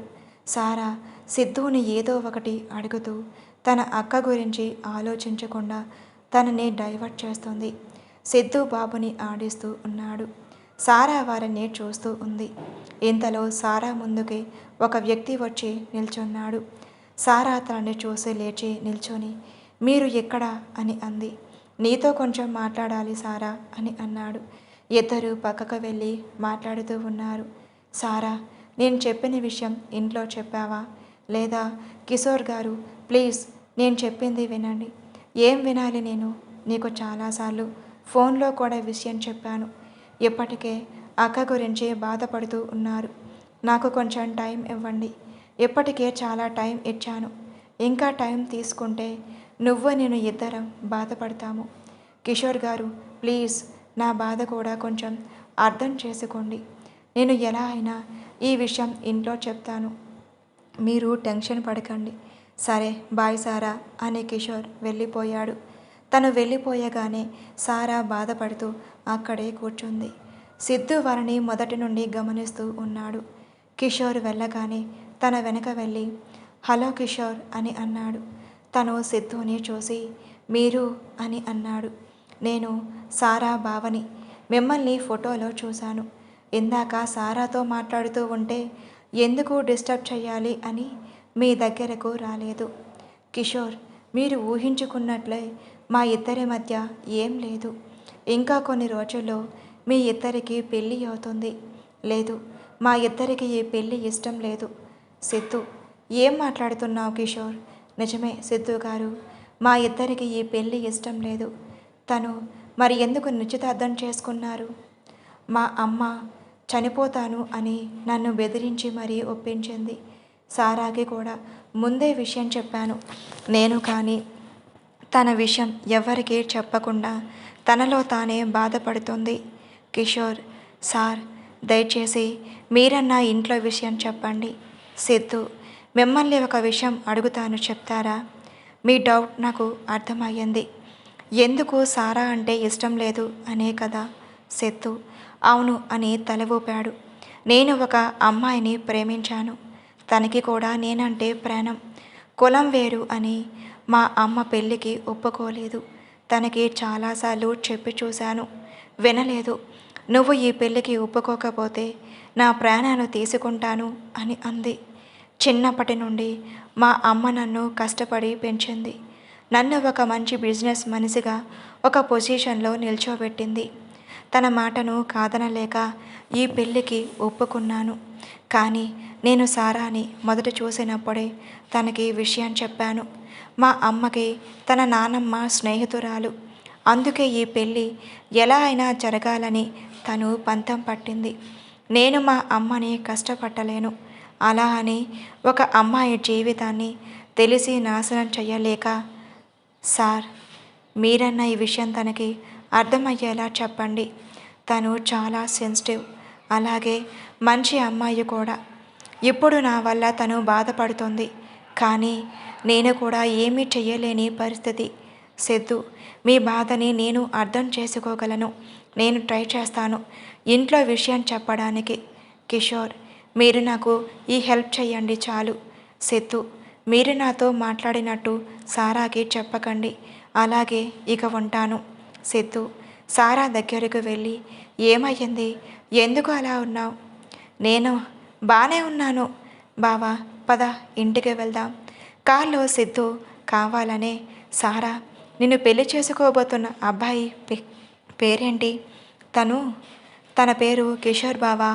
ఎందుకు అలా అడిగావు? తెలుసుకుందామని అడిగాను. తను నీతో మాట్లాడుతూ ఉంటే తను నీతో మాట్లాడుతూ ఉంటాడా? సారా, హా అవును బావా, చాలా బాగా మాట్లాడుతాడు. తను ఫోన్ చేశాడు అంటే అస్సలు వదలడు బావా, అలానే మాట్లాడుతూ ఉంటాడు. సిద్ధు, నన్ను ఎప్పుడన్నా బయటికి తీసుకొని వెళ్ళాడా? తను నన్ను చాలాసార్లు రమ్మని చెప్పింది, కానీ నేనే వెళ్ళలేదు. తను నాతో అన్ని విషయాలు షేర్ చేసుకుంటాడు బావా. సిద్ధు, మరి నాకు కూడా తనని ఒకసారి పరిచయం చెయ్యొచ్చు కదా? సారా, ఒకసారి ఫోన్ చేసినప్పుడు చెప్తాను బావా. సిద్ధు, ఎంత సింపుల్గా అబద్ధం చెప్తున్నావు సారా. నన్ను నా బాధని మర్చిపోమని చెప్పి నువ్వు నీ బాధని ఎవరికీ చెప్పకుండా నీలో నువ్వే బాధపడుతున్నావా? ఈ సమస్యని తొందరలోనే పరిష్కరిస్తాను. నువ్వు ఇలా ఉండకూడదు. ఇంట్లో వాళ్ళ సంతోషం కోసం నువ్వు ఇలా బాధపడకూడదు సారా అని మనసులోనే అనుకుంటాడు. ఇంతలో ఇల్లు రావటంతో బాబుని తీసుకొని లోపలికి వెళ్ళిపోయింది. సిద్ధు బయట లాన్లో కూర్చొని ఆలోచిస్తూ ఉన్నాడు. తన దగ్గరకు మాలని, రవిచంద్ర వచ్చి, సిద్ధు, దేని గురించి అంతలా ఆలోచిస్తూ ఉన్నావు అని అడిగారు. అభిజ్ఞ గురించి అయితే నువ్వు తన ఆలోచనల నుండి బయటికి వచ్చి బాబుని చూసుకోవాలి అని అన్నారు ఇద్దరు. సిద్ధు, నేను సారా గురించి ఆలోచిస్తున్నాను అత్తయ్య. మాలిని, రవిచంద్ర ఇద్దరు, సారా గురించి ఆలోచిస్తున్నావా? ఎందుకు సిద్ధు? తను బాగానే ఉంది కదా. మనం అలా అనుకుంటున్నాం అంతే అత్తయ్య. కానీ తన మనకు చెప్పలేని విషయాలు గురించి ఆలోచిస్తూ తనలో తానే బాధపడుతూ ఉంది. మాలిని, అంటే కిషోర్కి తనకి ఏమన్నా మనస్పర్ధలు వచ్చాయా? సిద్ధు, వాళ్ళ ఇద్దరికి ఈ పెళ్లి చేసుకోవడమే ఇష్టం లేదు అత్తయ్య. వారు, సిద్ధు, ఎందుకలా మాట్లాడుతున్నావు? అవును, మీరు విన్నది నిజమే. సారా మీకు చెప్పలేక, చెప్తే మీరు బాధపడతారు అన్న భయంతో చెప్పలేదు. రవిచంద్ర, నీకెలా తెలుసు అని అడిగాడు. ఇందాక నేను సారాని, బాబుని తీసుకొని బయటకు వెళ్ళాము. ఇంకా అక్కడికి అనుకోకుండా కిషోర్ వచ్చాడు. తను సారాతో మాట్లాడిన తరువాత తను దేనికో బాధపడుతూ ఉంది.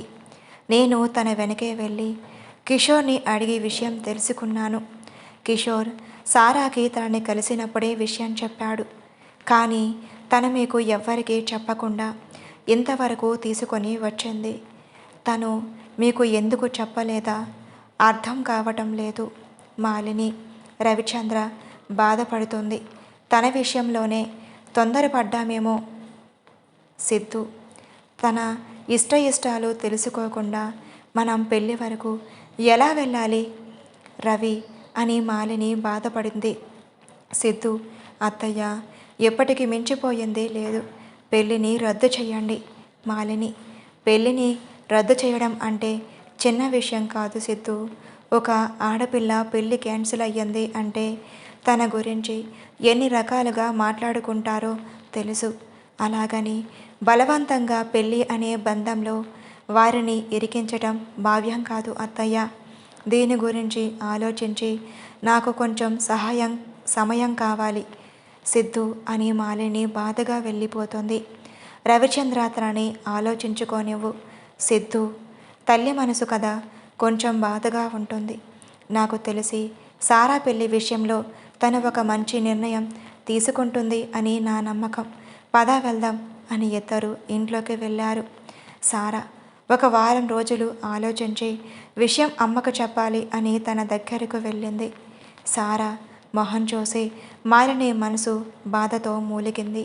సారా, అమ్మ, నీతో ఒక విషయం చెప్పాలి. నాకు ఈ పెళ్ళి ఇష్టం లేదు. మాలిని సారాని కౌగిలించుకొని, క్షమించురా, నీ మనసు తెలుసుకోలేకపోయాను. నాకు సిద్ధు అంతా చెప్పాడు. నిన్ను కిషోర్ కలిసినప్పుడే నువ్వు దేనికో బాధపడుతున్నావు అని కిషోర్తో మాట్లాడి నీ సమస్య అంతా చెప్పాడు. సారా, నువ్వు ఇంకా దేని గురించి బాధపడకు. నేను కిషోర్తో మాట్లాడాను. ఈ పెళ్ళి రద్దు చేశాను. సారా, సారీ అమ్మా, మిమ్మల్ని ఇబ్బంది పెట్టాను. లేదు, నువ్వు ఇంకా దాని గురించి మర్చిపో. వెళ్ళు, బావ ఏం చేస్తున్నాడో చూడు. బాబుని తీసుకొని బయటకు వెళ్ళండి అని చెప్తుంది మాలిని. సిద్ధుకి నీకు కొంచెమైనా మైండ్ ఫ్రెష్ అవుతుంది.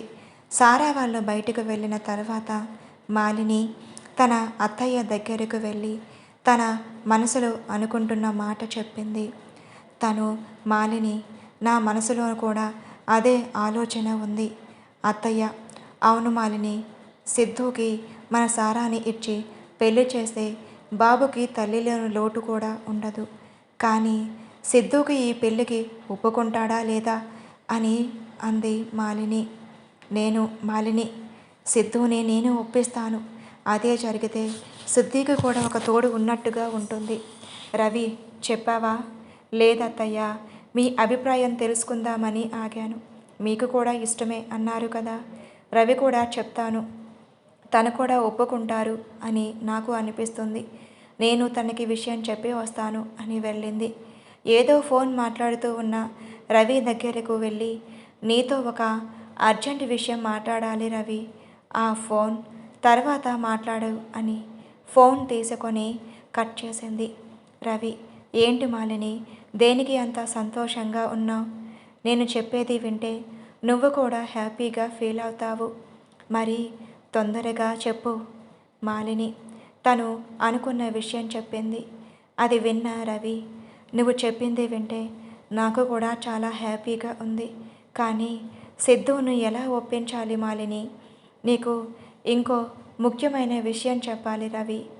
అభిజ్ఞ తన ఆఖరి మాటగా సారాను సిద్ధుకి ఇచ్చి పెళ్లి చెయ్యమని చెప్పింది.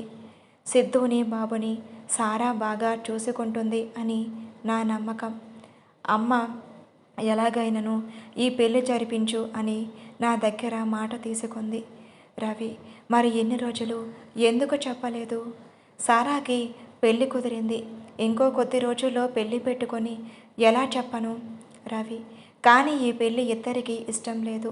ఎలా అయినా అభిజ్ఞ ఆఖరి కోరిక తీరిస్తే తను ఏ లోకంలో ఉన్నా సంతోషిస్తుంది. రవి, రేపే ఈ విషయం సిద్ధితో మాట్లాడి పెళ్ళికి ఒప్పించాలి. మరి సారా సిద్ధుని చేసుకోవడానికి ఒప్పుకుంటుందా? తనని ఎలా అయినా పెళ్ళికి ఒప్పిస్తాను. రవి, ఇంత జరిగాక బయట సంబంధం చూడాలి అంటే కొంచెం భయంగా ఉంది. సిద్ధుకి తను పుట్టినప్పటి నుండి తెలుసు, ముందు సిద్ధుని పెళ్ళికి ఒప్పించాలి. మరుసటి రోజు ఉదయం రవిచంద్ర, మాలిని ఇద్దరు సిద్ధు ఉన్న రూమ్కి వెళ్ళారు. తను ఆఫీస్కి వెళ్ళడానికి సిద్ధంగా ఉన్నాడు. వారిని చూసి అత్తయ్య, మావయ్య, ఏంటి ఇద్దరు ఇలా వచ్చారు? నీతో కొంచెం మాట్లాడాలి సిద్ధు. అయ్యో, మీరు ఇక్కడికి రావడం దేనికి? నాకే కబురు పెడితే నేనే వచ్చేవాడిని కదా. ఇది మేమే వచ్చి నిన్ను అడగాల్సిన విషయం. సిద్ధు, ఇలా కూర్చోండి మావయ్య అని సోఫాలో కూర్చోమని చెప్పండి అత్తయ్య. మీరు దేనికో ఇబ్బంది పడుతున్నారు. మాలిని రవిని చూసి తను కళ్ళతోనే చెప్పమనడంతో సిద్ధు, సారాని పెళ్లి చేసుకుంటావా అని అడిగారు. తను విన్నది నిజమో కాదో అని. అత్తయ్య, మీరు ఇప్పుడు ఏమన్నారు? నువ్వు విన్నది నిజమే సిద్ధు. సారాని నీకు ఇచ్చి పెళ్లి చెయ్యాలి అని అనుకుంటున్నా. మీరు ఏం మాట్లాడుతున్నారు అత్తయ్య? నేను సారాని పెళ్లి చేసుకోవటం ఏంటి? అభిజ్ఞ తప్పుగా నా భార్యగా ఇంకా ఎవరిని ఊహించుకోలేను. తను నాతో లేకపోవచ్చు, కానీ నాలోనే ఉంటుంది. రవి, మాకు తెలుసు సిద్ధు, అభిజ్ఞని నువ్వు ఎంత ప్రేమించావో. కానీ బాబుకి తల్లి అవసరం చాలా ఉంది. అలాగే సారాకి కూడా పెళ్ళి ఆగిపోవడంతో ఎప్పట్లో తనకి బయట సంబంధాలు రావడం అంత సులువు కాదు. మొదటిది పీటల వరకు వచ్చి ఆగిపోయింది అని నలుగురు నాలుగు రకాలుగా అనుకుంటూ ఉంటారు. ఇప్పుడు కాకపోయినా ఇంకా కొన్ని రోజుల తర్వాత అయినా నీకు ఒక తోడు అవసరం సిద్ధు. కానీ అత్తయ్య, అలా ఎలా నేను సారాని పెళ్లి చేసుకుంటాను? మాలిని సిద్ధు కాలు పట్టుకోబోతుండగా సిద్ధు మాలిని చేతులు పట్టుకొని, అత్తయ్య, మీరు నా కాళ్ళు పట్టుకోవటం ఏంటి? మీరు ఎప్పుడు అలా చేయకండి. అమ్మలాగా నన్ను మీరు చూసుకున్నారు. మీరు ఇలా చేయడము నాకు చాలా బాధగా ఉంది. నా కూతురు గురించి నలుగురు నాలుగు మాటలు అంటుంటే నేను విని తట్టుకోలేను సిద్ధు. ఇందులో తన తప్పు లేకున్నా సమాజం తననే అంటుంది సిద్ధు అని. అత్తయ్య, నేను సారాని ఎలా పెళ్లి చేసుకోగలను? రవి, నాకు తెలుసు నువ్వు ఇప్పుడు ఏం ఆలోచిస్తున్నావో.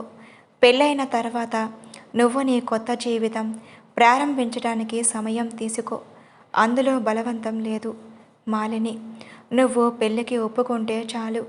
అత్తయ్య, మీరు ఇలా నన్ను ఇబ్బంది పెట్టడం, మీరు ఇలా నా ముందు బాధపడటం నచ్చడం లేదు. మాలిని, ఇది నీ కన్న తల్లి అడిగితే నువ్వు కాదనేవాడివా సిద్ధు? అత్తయ్య, నువ్వు ఎప్పుడు నాకు అమ్మ ప్రేమనే పంచావు. ఎప్పుడు నన్ను వేరుగా చూడలేదు. మీరు నా మందు ప్రాధాయపడుతూ ఉంటే నా మనసుకి కష్టంగా ఉంది. రవి, ఈ పెళ్ళికి ఒప్పుకో సిద్ధు. నాకు కొంచెం సమయం కావాలి. అత్తయ్య. మాలిని, అలాగే నీ నిర్ణయంతోనే సారా జీవితం ముడిపడి ఉంటుంది సిద్ధు అని వాళ్ళు అక్కడి నుంచి వెళ్ళిపోయారు. సిద్ధుకి ఇప్పుడు ఏం చెయ్యాలో అర్థం కావటం లేదు. కానీ 2 రోజులు బాగా ఆలోచించి ఒక నిర్ణయానికి వచ్చాడు. మాలిని రవిల దగ్గరికి వచ్చి, నేను సారాని పెళ్లి చేసుకుంటాను అని చెప్పాడు సిద్ధు. ఆ మాట విన్న వాళ్ళు సంతోషంతో, నిజమా సిద్ధు? అవునత్తయ్య, సారాకి ఈ పెళ్ళి ఇష్టమేనా? నువ్వు ఒప్పుకున్న తర్వాతే తనకి చెప్పాలి అని ఆగాము. నేను అమ్మమ్మ దగ్గరకు వెళ్తున్నా అత్తయ్య, తనతో మాట్లాడాలి అని వెళ్ళాడు. మాలిని సారా దగ్గరకు వెళ్ళి అంతా చెప్పింది. తను, అమ్మ, నువ్వు ఏం చెప్తున్నావో నీకన్నా అర్థమవుతుందా? నేను బావని పెళ్లి చేసుకోవటం ఏంటి? నేను నీ భవిష్యత్ గురించి ఆలోచించి చెబుతున్నా సారా. ఎట్టి పరిస్థితిలోని ఈ పెళ్లి జరిగి తీరుతుంది. సారా కోపంగా తన నాన్నమ్మ దగ్గరకు వెళ్ళింది. అక్కడ సిద్ధు ఉన్నాడు. తన కోపం ఇంకా పెరిగిపోయింది. నానమ్మ అని గట్టిగా అరిచి, ఇక్కడ ఏం జరుగుతుంది? నా ఇష్టంతో పని లేకుండా నా పెళ్లి చేస్తారా? సిద్ధు, సారా, నేను చెప్పేది విను అంటున్నాడు. తన నానమ్మ కూడా, సారా, కొంచెం ప్రశాంతంగా ఉండు అంటుంది. కాను తనే వినడం లేదు. అలా అరుస్తూ ఏడుస్తూ ఉంటే తన నానమ్మకి తనని అలా చూస్తూ ఉంటే మనసు బాధగా ఉంది. సారా, సారా, ఏడవకు అని తన గుండెను పట్టుకొని అలానే పడిపోతుంది. సిద్ధు, అమ్మమ్మ అని తనని పిలుస్తూ, సారా వెంటనే డాక్టర్కి ఫోన్ చేయి అని తనని ఎత్తుకొని మంచం మీద పడుకోబెట్టి, అమ్మమ్మ, అమ్మమ్మ, కళ్ళు తెరువు అని తనని తన చెంపలు తడుతున్నాడు. సిద్ధు తన అమ్మమ్మ పరిస్థితిని చూసి గాబరా పడ్డాడు. సిద్ధు, సారా, డాక్టర్కి కాల్ చేశావా అని గట్టిగా అడిగాడు. హా బావా, చేశాను, డాక్టర్ వస్తున్నారు. సిద్ధు అలా గట్టిగా ఆర్వాదంతో మాలిని, రవీంద్ర కంగారుగా అక్కడికి వెళ్ళారు. బెడ్ మీద స్పృహలో లేని తన అమ్మని చూసి రవి, సిద్ధు, అమ్మకి ఏమయ్యింది? సిద్ధు జరిగింది చెప్పాడు. మాలిని, సారా, ఎందుకు అలా చేసావు? నీకు చెప్పాను కదా, కొంచెం ఆలోచించి మాట్లాడు అని. ఇప్పుడు చూడు ఏం జరిగిందో. ఇంతలో డాక్టర్ రావటంతో తనని చెక్ చేసి, తను ఎక్కువ ఒత్తిడికి గురయ్యింది, అంతే, ఇంకా ఏం ప్రాబ్లం లేదు. కానీ మరి ఇంకోసారి ఇలా జరిగితే సివియర్గా హార్ట్అటాక్ వచ్చే ప్రమాదం ఉంది. అప్పుడు టైంకి ట్రీట్మెంట్ ఇచ్చినా మనం తనని కాపాడుకోలేము. టైంకి మెడిసిన్ ఇవ్వండి. రేపు ఒకసారి తనని హాస్పిటల్కి తీసుకొని వస్తే తనకి కొన్ని పరీక్షలు చేసి తన ఆరోగ్య పరిస్థితి మనకు పూర్తిగా తెలుస్తుంది. ఇక నేను వెళ్తాను, జాగ్రత్త. డాక్టర్ వెళ్ళిన కాసేపటికి తనకి మెలకువ వచ్చింది.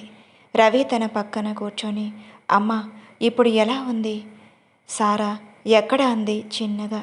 మాలిని, అత్తయ్య ఇప్పుడు తనెందుకు, మీరు రెస్ట్ తీసుకోండి. లేదు, నేను తనతో మాట్లాడాలి. సిద్ధు వెళ్ళి తన గదిలో ఏడుస్తూ కూర్చున్న సారా చెయ్యి పట్టుకొని తన అమ్మమ్మ దగ్గరకు తీసుకొని వచ్చాడు. సారా, నాని నన్ను క్షమించండి, నా వల్లే నీకు ఇలా అయ్యింది అని ఏడుస్తూ తనని కౌగలించుకుంది. నా తల్లి అలా అనకు, మాలిని చెప్పింది ఒక్కసారి ఆలోచించు అంది. సారా తన కన్నీళ్లను తుడుచుకొని, ఈ విషయంలో ఎవరు ఏం చెప్పినా నేను వినను, నా నిర్ణయం మారదు నాని అని అక్కడి నుంచి వెళ్ళిపోయింది. తన బాధపడుతుంది. సిద్ధు తనని ఎలా అయినా పెళ్ళికి ఒప్పించి, పిచ్చి పిల్ల ఏదో కోపంలో ఉంది. సిద్ధు, అమ్మమ్మ నువ్వు తన గురించి ఆలోచించుకో, నేను చూసుకుంటా, నువ్వు విశ్రాంతి తీసుకో. అలా కొన్ని రోజులు సారాని ఎవరు ఇబ్బంది పెట్టలేదు. సిద్ధు కూడా తనని గమనిస్తున్నాడు, కానీ తనతో ఏం మాట్లాడటం లేదు. ఒకరోజు రాత్రి సిద్ధు పడుకున్న బాబు సడన్గా ఏడవటం మొదలుపెట్టాడు. తన ఏడుపు విని అందరూ వచ్చారు. తనని సముదాయించడం ఎవరి వల్ల కావటం లేదు.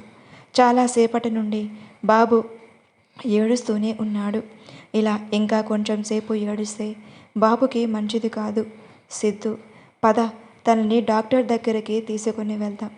ఇంతలో సారా సిద్ధు దగ్గర ఉన్న బాబుని తీసుకొని తన గదికి తీసుకొని వాడిని ఒడిలో పడుకోబెట్టుకొని జోల పాడుతుంటే అభిజ్ఞ ఏడుపు ఆపి హాయిగా నిద్రపోతున్నాడు. అందరూ బాబు ఏడుపు ఆపడంతో ఊపిరి పీల్చుకున్నారు.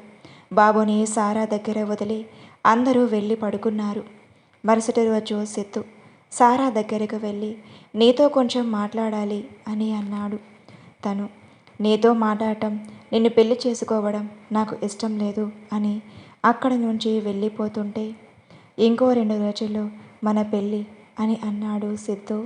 సారా అక్కడే ఆగి, ఈ పెళ్ళి జరిగితే నేను చచ్చిపోతాను అని అంది కోపంగా. సిద్ధు, నువ్వు చచ్చినా సరే ఈ పెళ్ళి జరిగే తీరుతుంది. నీ మూర్ఖత్వం వల్ల అందరూ చాలా బాధపడుతున్నారు. నువ్వే ఆలోచించి అర్థం చేసుకుంటావు అని ఇంట్లో ఎవ్వరూ ఈ విషయం గురించి మాట్లాడలేదు. కానీ నువ్వు రోజు రోజుకి పిచ్చిదానిలాగా తయారవుతున్నావు అని రెడీగా ఉండు సారా అని చెప్పి వెళ్ళిపోయాడు. సారా ఏడవడానికి కూడా తన కంట్లో నీరు లేక ఒక జీవం లేని నవ్వు నవ్వి అలా వెళ్తున్న సిద్ధునే చూస్తుంది. సిద్ధు ఇంట్లో విషయం చెప్పాడు. అందరూ హ్యాపీగా ఫీల్ అయ్యారు. మాలిని, నాకు చాలా ఆనందంగా ఉంది సిద్ధు.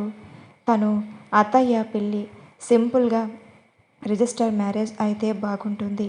రవి, సరే నీకు ఎలా ఇష్టమైతే అలానే కానిద్దాం. 2 రోజుల తర్వాత సిద్ధుకి సారాకి చాలా సింపుల్గా కుటుంబ సభ్యుల మధ్య పెళ్లి జరిగింది. పెళ్లి చివరి నిమిషం వరకు సారా పెళ్లికి నిరాకరించింది. కానీ సిద్ధు తన రిజిస్టర్ బుక్లో సంతకం పెట్టే కన్నా ముందే తన మెడలో 3 ముళ్ళు వేశాడు. అప్పుడు సారా సిద్ధుని కోపంతో కాల్చేసేలా చూసింది. సిద్ధు చిరునవ్వుతో ఎవరూ చూడకుండా కన్ను కొట్టాడు. తర్వాత ఇద్దరు పెద్దల దగ్గర ఆశీర్వాదం తీసుకున్నారు. వారికి చాలా సంతోషంగా ఉంది. సారాకి ఇంకా సిద్ధు మీద కోపంగానే ఉంది. అందరూ ఇంటికి వెళ్ళారు. కొత్త జంటను హారతి ఇచ్చి ఇంట్లోకి ఆహ్వానించారు. మాలిని, అక్కడ ఏం జరుగుతుంది అని తెలియని బాబు రవి చేతుల్లో నుండి కిందకు దిగి సారా దగ్గరకు వెళ్ళి అమ్మా అని అన్నాడు. తనని ఎత్తుకోమన్నట్టుగా తన 2 చిట్టి చేతులు చాచాడు. బాబు అలా అమ్మ అని అనడంతో సారా వాణ్ణి ఎత్తుకొని తన మొహమంతా ముద్దులు పెడుతూ ఉంది. మాలిని, సారా ముగ్గురు వెళ్ళి దేవుడికి దండం పెట్టుకోండి. అలా వాళ్ళు వెళ్ళి పెళ్ళి జరిగిపోయింది. రాత్రికి కార్యంకి ఏర్పాట్లు చేశారు. సిద్ధు, అత్తయ్య అన్నీ తెలిసి మీరు ఇలా చేయడం బాలేదు అని అన్నాడు. మాలిని, నీ గురించి నాకు తెలుసు సిద్ధు. ఇది సాంప్రదాయం అంటే మీ జీవితం మీకు నచ్చినప్పుడు మొదలు పెట్టండి. కానీ ఇది మా సంతోషం కోసం. ఇద్దరూ ఒకే చోట ఉంటే కొన్ని రోజుల్లో మీ అభిప్రాయాలు కూడా మారి ఇద్దరూ ముందుకు వెళ్తారు అనే ఈ ఏర్పాట్లు.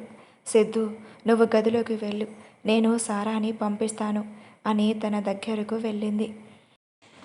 తను ఇచ్చిన చీర కట్టుకోకుండా అక్కడ ఉండటం చూసి, సారా, నువ్వు ఇంకా రెడీ అవ్వలేదు. దేనికమ్మా? అక్కడ గదిలో సిద్ధు నీ కోసం వెయిట్ చేస్తున్నాడు. అమ్మా, నాకు ఇది ఇష్టం లేదు. మాలిని, ఇది సిద్ధుకు కూడా ఇష్టం లేదు సారా. కేవలం మా మాట కోసమే మేము చెప్పింది చేస్తున్నాడు. ఇద్దరూ ఒక చోట ఉంటే మీ మనసులు కలుస్తాయి అని మా అభిప్రాయం. నువ్వు ఈ విషయంలో సిద్ధు గురించి భయపడాల్సిన పని లేదు. తను ఇష్టం లేకుండా ఒక ఆడపిల్లని బలవంతం చేసే అంత మూర్ఖుడు కాదు. సిద్ధు గురించి నాకన్నా నీకే బాగా తెలుసు అని మాటలు చెప్తూ సారాని రెడీ చేసి చేతిలో పాల గ్లాసు పెట్టి గదిలోకి పంపించింది. గదిలోకి వెళ్ళిన సరికి రూమ్ అంతా మల్లెపువ్వులతో గుబలిస్తూ ఉంది. సారా రూమ్లోకి వెళ్ళి చూసింది. సిద్ధు సోఫాలో నిద్రపోతూ కనిపించాడు. సారా పాల గ్లాసు పక్కన పెట్టి మంచం మీద కూర్చొని సిద్ధుని చూస్తూ అలానే పడుకుంది. సిద్ధు పడుకున్నట్టు నటించి వచ్చిన సారాని గమనిస్తూ ఉన్నాడు. తను పడుకుంది అని తనని సరిగ్గా పడుకోబెట్టి బెడ్షీట్ కప్పి లైట్ ఆఫ్ చేసి తను వెళ్ళి సోఫాలో పడుకున్నాడు. మరుసటి రోజు ఉదయమే నిద్ర లేచిన సిద్ధు ఫ్రెష్ అయి బ్రేక్ఫాస్ట్ చేసి ఆఫీస్కి వెళ్తూ ఉండగా రవి, సిద్ధు ఎక్కడికి అని అన్నాడు. ఆఫీస్కి మావయ్య. తను అప్పుడే ఎందుకు? ఇంకో 2 రోజుల్లో ఇంట్లోనే ఉండు. అవును సిద్ధు, 2 రోజులు ఇంట్లో ఉండు అని అంది మాలిని కూడా. తను సరే అత్తయ్య. బాబెక్కడ? తను అత్తయ్య దగ్గరే ఉన్నాడు. సారా నిద్ర లేచిందా? సిద్ధు తను నవ్వుతూ తనని పడుకోనివ్వండి. మాలిని, ఇది ఇంతసేపైనా ఇంకా నిద్ర లేవలేదా? రవి, సిద్ధు అన్నట్టు తనని పడుకోనివ్వు, తనే లేస్తుంది. సారా కొన్ని రోజుల నుండి కంటి నిండా నిద్రపోలేదు. అందుకే ఇప్పుడు ప్రశాంతంగా నిద్రపోతుంది. తనకే మెలకువ వచ్చి చుట్టూ చూసి టక్కున లేచి కూర్చుంది. టైం చూసి, అమ్మో, ఇంతసేపు ఎలా పడుకున్నా? అమ్మ చూస్తే నన్ను ఖచ్చితంగా తిడుతుంది. మాలిని రూమ్లోకి వచ్చి, సారా వెళ్ళి ఫ్రెష్ అయ్యరా. బాబు ఎక్కడ ఉన్నాడు? తను నానమ్మ దగ్గర ఉన్నాడు. నేను ఫ్రెష్ అయి వెళ్తాను. సారా రెడీ అయి తన నానమ్మ దగ్గరకు వెళ్ళింది. అక్కడ సిద్ధు బాబుతో ఆడుతూ ఉన్నాడు. సారా తన నానమ్మ దగ్గరకు వెళ్ళి తనని కౌగిలించుకుంది. రా తల్లి, ఇక్కడ కూర్చో అని సిద్ధు పక్కన కూర్చోబెట్టింది. బాబు సిద్ధు చేతుల్లో నుండి సారా చేతుల్లోకి వెళ్ళాడు.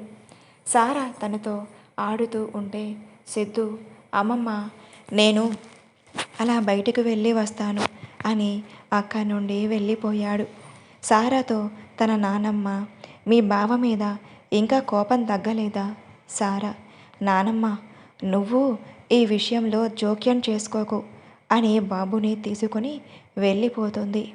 భగవంతుడా, వారి ఈ బంధాన్ని నువ్వే కాపాడాలి తండ్రి అని మనసులో అనుకుంటుంది ఆవిడ. రోజులు అలా గడిచిపోతున్నాయి. సారా సిద్ధుతో మాట్లాడటం లేదు. బాబుతో ఆడుతూ తనని జాగ్రత్తగా చూసుకుంటుంది. కానీ సిద్ధుకి దూరంగా ఉంటుంది.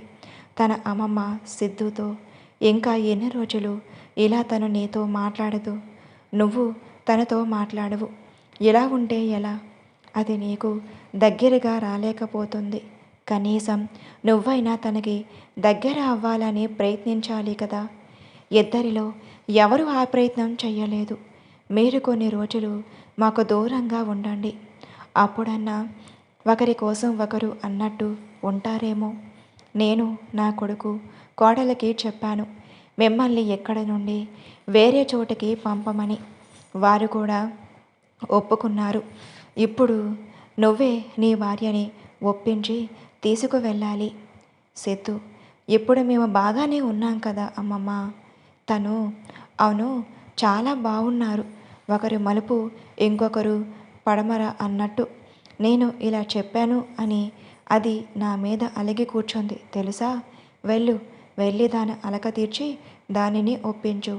సిద్ధు నవ్వుతూ, అది మరీ ఇలా నా మీద మౌన దండయాత్ర చేస్తుంది అని అనుకోలేదు సిద్ధు. నువ్వు మా గురించి ఆలోచిస్తూ నీ ఆరోగ్యం పాడు చేసుకోకు అని సారా దగ్గరకు వెళ్తున్నా.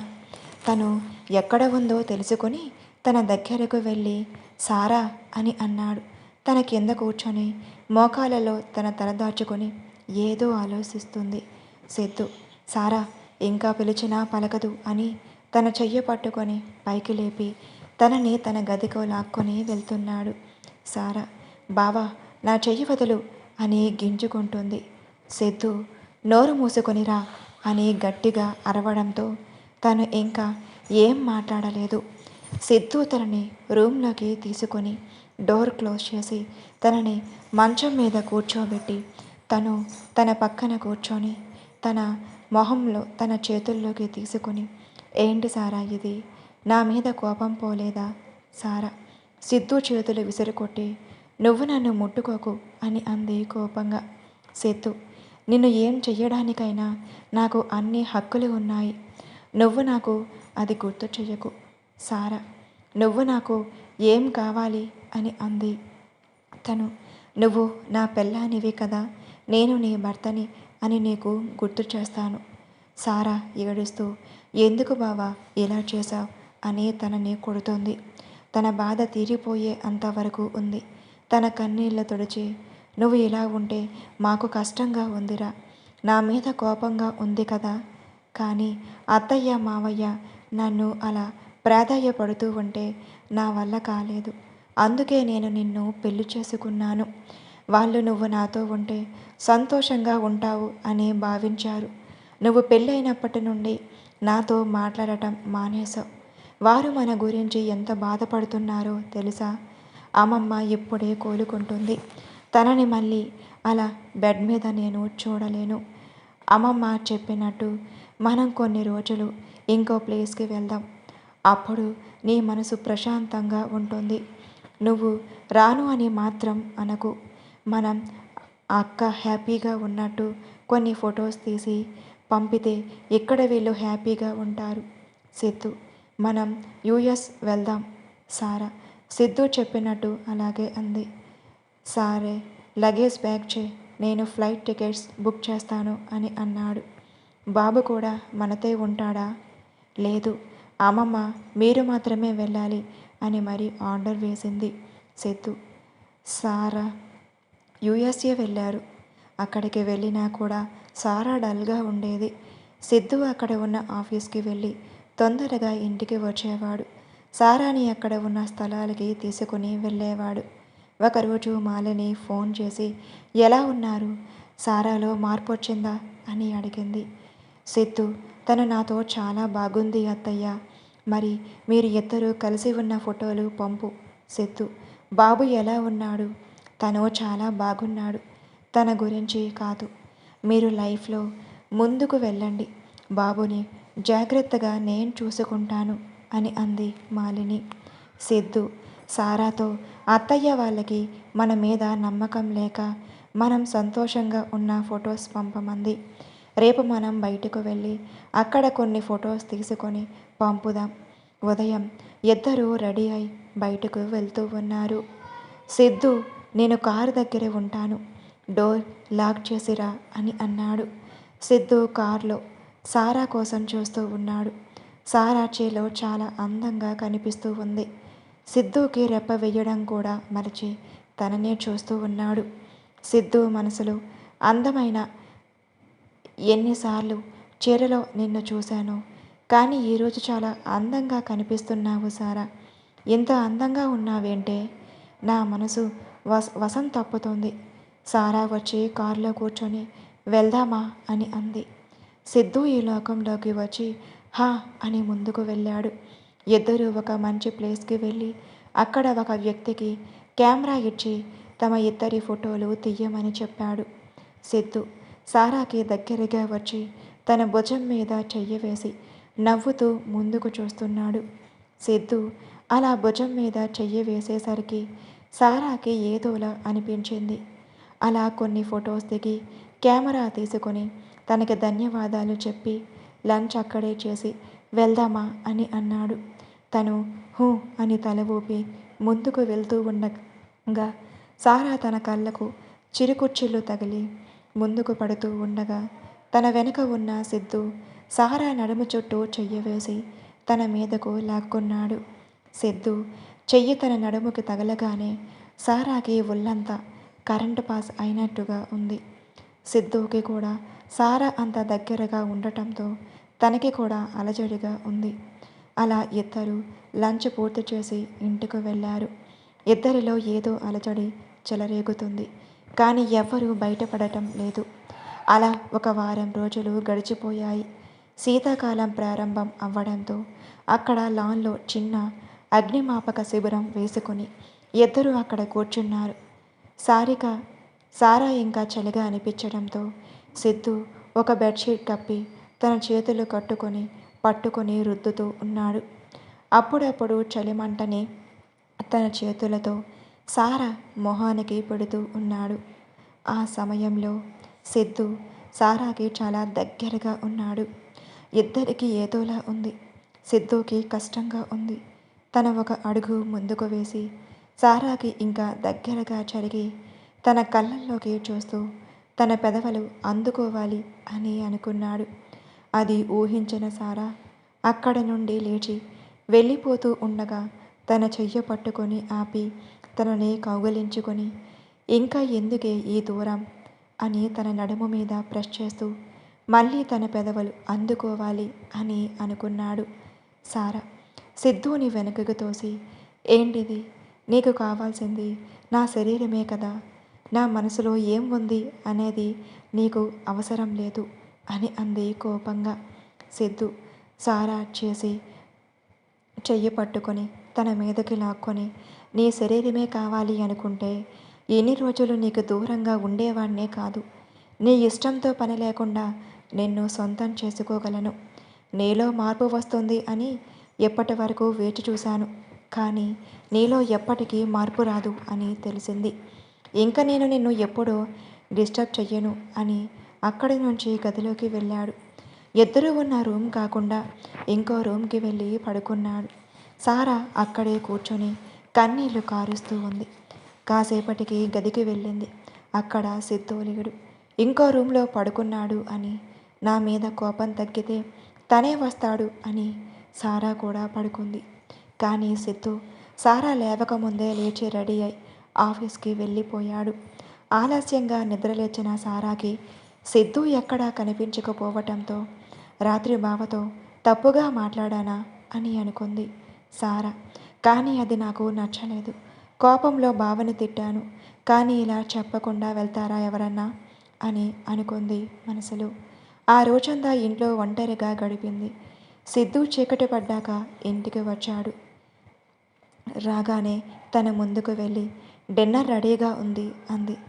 నేను ఆఫీస్లోనే తిని వచ్చాను, నువ్వు తిను అని తను చెప్పేది కూడా వినకుండా వెళ్ళిపోయాడు. మరుసటి రోజు ఉదయం ముందు లేచి సిద్ధు ఆఫీస్కి వెళ్తూ ఉంటే బ్రేక్ఫాస్ట్ రెడీ అని అంది. సిద్ధు, నాకు ఆఫీస్లో మీటింగ్ ఉంది, నేను అర్జెంటుగా వెళ్ళాలి అని చెప్పి వెళ్ళిపోయాడు. సారాకి సిద్ధు తనతో మాట్లాడటం కూడా ఇష్టం లేదు అని అర్థం అయ్యింది. ఆ రోజు కూడా సిద్ధు వచ్చేసరికి ఒంటరిగా ఉంది. అలా ఒక 4 రోజులు సిద్ధు తనని దూరంగా ఉంచటం గమనిస్తూ ఉంది. మరుసటి రోజు కూడా తొందరగా లేచి రెడీ అయి సిద్ధు దగ్గరకు వెళ్ళింది. కానీ తన పని తాను చేసుకుంటూ ఉన్నాడు. సారా, నన్ను ఇక్కడ నాకు ఫ్రెండ్ ఉంది, తన దగ్గర డ్రాప్ చేస్తారా అంది. సిద్ధు ఎందుకు అన్నాడు. ఇంట్లో ఒంటరిగా ఉంటే భయంగా ఉంది అని చెప్పింది చిన్నగా. సిద్ధు సరే, ఈరోజు తొందరగా వస్తాను అని వెళ్ళిపోయాడు. సారాకి సాయంత్రం అవ్వగానే భయంగా అనిపిస్తుంది. సిద్ధు కోసం చూస్తుంది. ఉన్నట్టుండి వర్షం ప్రారంభమయ్యింది.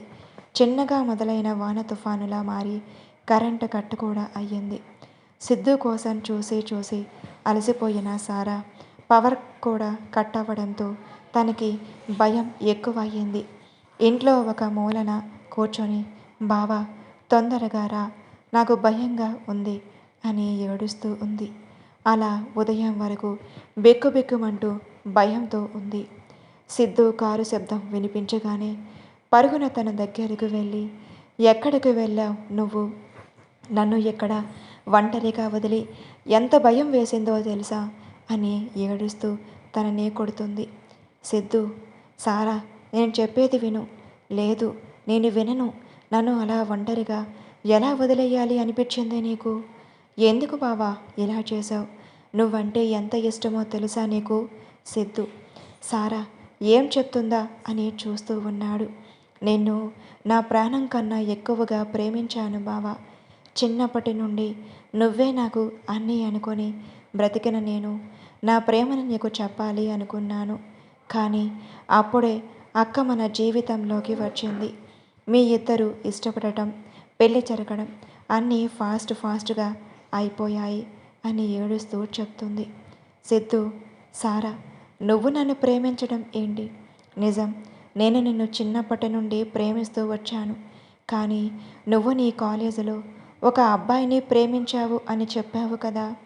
నేను నిన్ను ప్రేమిస్తున్నా అని చెప్తే అక్క నువ్వు సంతోషంగా ఉండలేరు అని అలా నీకు అబద్ధం చెప్పాను.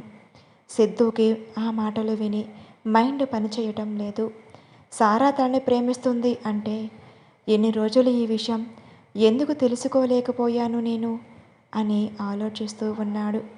సారా ఏడుస్తూనే, నువ్వు నాకు దగ్గర అవ్వాలి అనుకున్నప్పుడు నాకు మొదటి అక్కే గుర్తొచ్చింది బావా. నేను ఎప్పుడు అక్క స్థానంలోకి రావాలి అనుకోలేదు. తను ఇప్పుడు లేకపోవచ్చు, కానీ నీ మనసులో ఎప్పుడు మొదటి స్థానం తనదే. కానీ నువ్వు ఆ టైంలో నాతో సన్నిహితంగా ఉన్నా మళ్ళీ అక్క గుర్తుకు వచ్చి గిల్టీ ఫీల్ అవుతావు అని నిన్ను దూరం పెడుతూ వచ్చాను. నిన్ను దూరం పెడుతూ ఉంటే నా ప్రాణం నా నుండి దూరంగా వెళ్ళినట్టుగా అనిపిస్తుంది బావా. నన్ను క్షమించు అని ఏడుస్తూ సిద్ధుని గట్టిగా కౌగిలించుకుంది. సిద్ధుకి సారా అలా ఏడుస్తూ ఉంటే మనసుకి చాలా బాధగా ఉంది. ఎన్ని రోజులు ఇంత ప్రేమను ఎలా దూరం చేసుకున్నా అని తన మీద తనకే కోపంగా ఉంది. సిద్ధు కూడా సారాని గట్టిగా హత్తుకొని, సారీ బంగారం, నీ ప్రేమను అర్థం చేసుకోలేకపోయాను. ఎన్ని రోజులు నీలో చిన్నపిల్లనే చూశాను, కానీ నువ్వు నన్ను ప్రేమిస్తున్నావు అని అర్థం చేసుకోలేకపోయాను. సారా తన కన్నీళ్లను తుడుచుకొని, తప్పు నాది కూడా ఉంది బావా. నేను నీతో నా ప్రేమను చెప్పకపోవటం నా తప్పే. సరే, ఇంకా అది వదిలే. రాత్రి ఇంటికి ఎందుకు రాలేదు? రాత్రి నేను నా ఫ్రెండ్కి వస్తానన్నప్పుడు చిన్న యాక్సిడెంట్ అయ్యింది. తన తలకి దెబ్బ తగిలి హాస్పిటల్లో జాయిన్ చేసి వచ్చింది. ఆ టైంలో వర్షం కూడా పడుతుంది. నేను నీకు ఫోన్ చేయాలని చూశాను, కానీ సిగ్నల్ అందలేదు. సిద్ధు, ఇక మీదట నా బంగారాన్ని ఒంటరిగా వదిలి వెళ్ళను. సారీ అని తనని ఎత్తుకొని ఇంట్లోకి తీసుకొని వెళ్ళి మంచం మీద పడుకోబెట్టి తన పొట్ట మీద తలపెట్టి, బాగా అలసిపోయాను సారా, నిద్ర వస్తుంది. నువ్వు కూడా రాత్రి నిద్రపోలేదు కదా. ఈ రోజు నుండి ప్రతిరోజు నీకు రాత్రి నిద్ర ఉండదు. ఈరోజు బాగా విశ్రాంతి తీసుకో. మళ్ళీ రాత్రి నిద్ర వస్తుంది అన్నా కూడా నిన్ను వదలను అని తన చేతి మీద ముద్దు పెట్టుకున్నాడు. సాయంత్రం వరకు ప్రశాంతంగా నిద్రపోయిన ఇద్దరు రాత్రి తమ జీవితం ముందుకు వెళ్ళాలి అని ఆ రాత్రి ఒకరిలో ఒకరు ఐక్యమై అభిష్కాకి చెల్లిని తీసుకొని వచ్చే పనిలో బిజీ అయ్యారు. Please like and subscribe for more videos. ఈ స్టోరీ ఎలా ఉందో కామెంట్ చేయండి. ఇక ఉంటాను. నెక్స్ట్ స్టోరీలో కలుద్దాం. See you, tata, bye bye. Thank you for watching.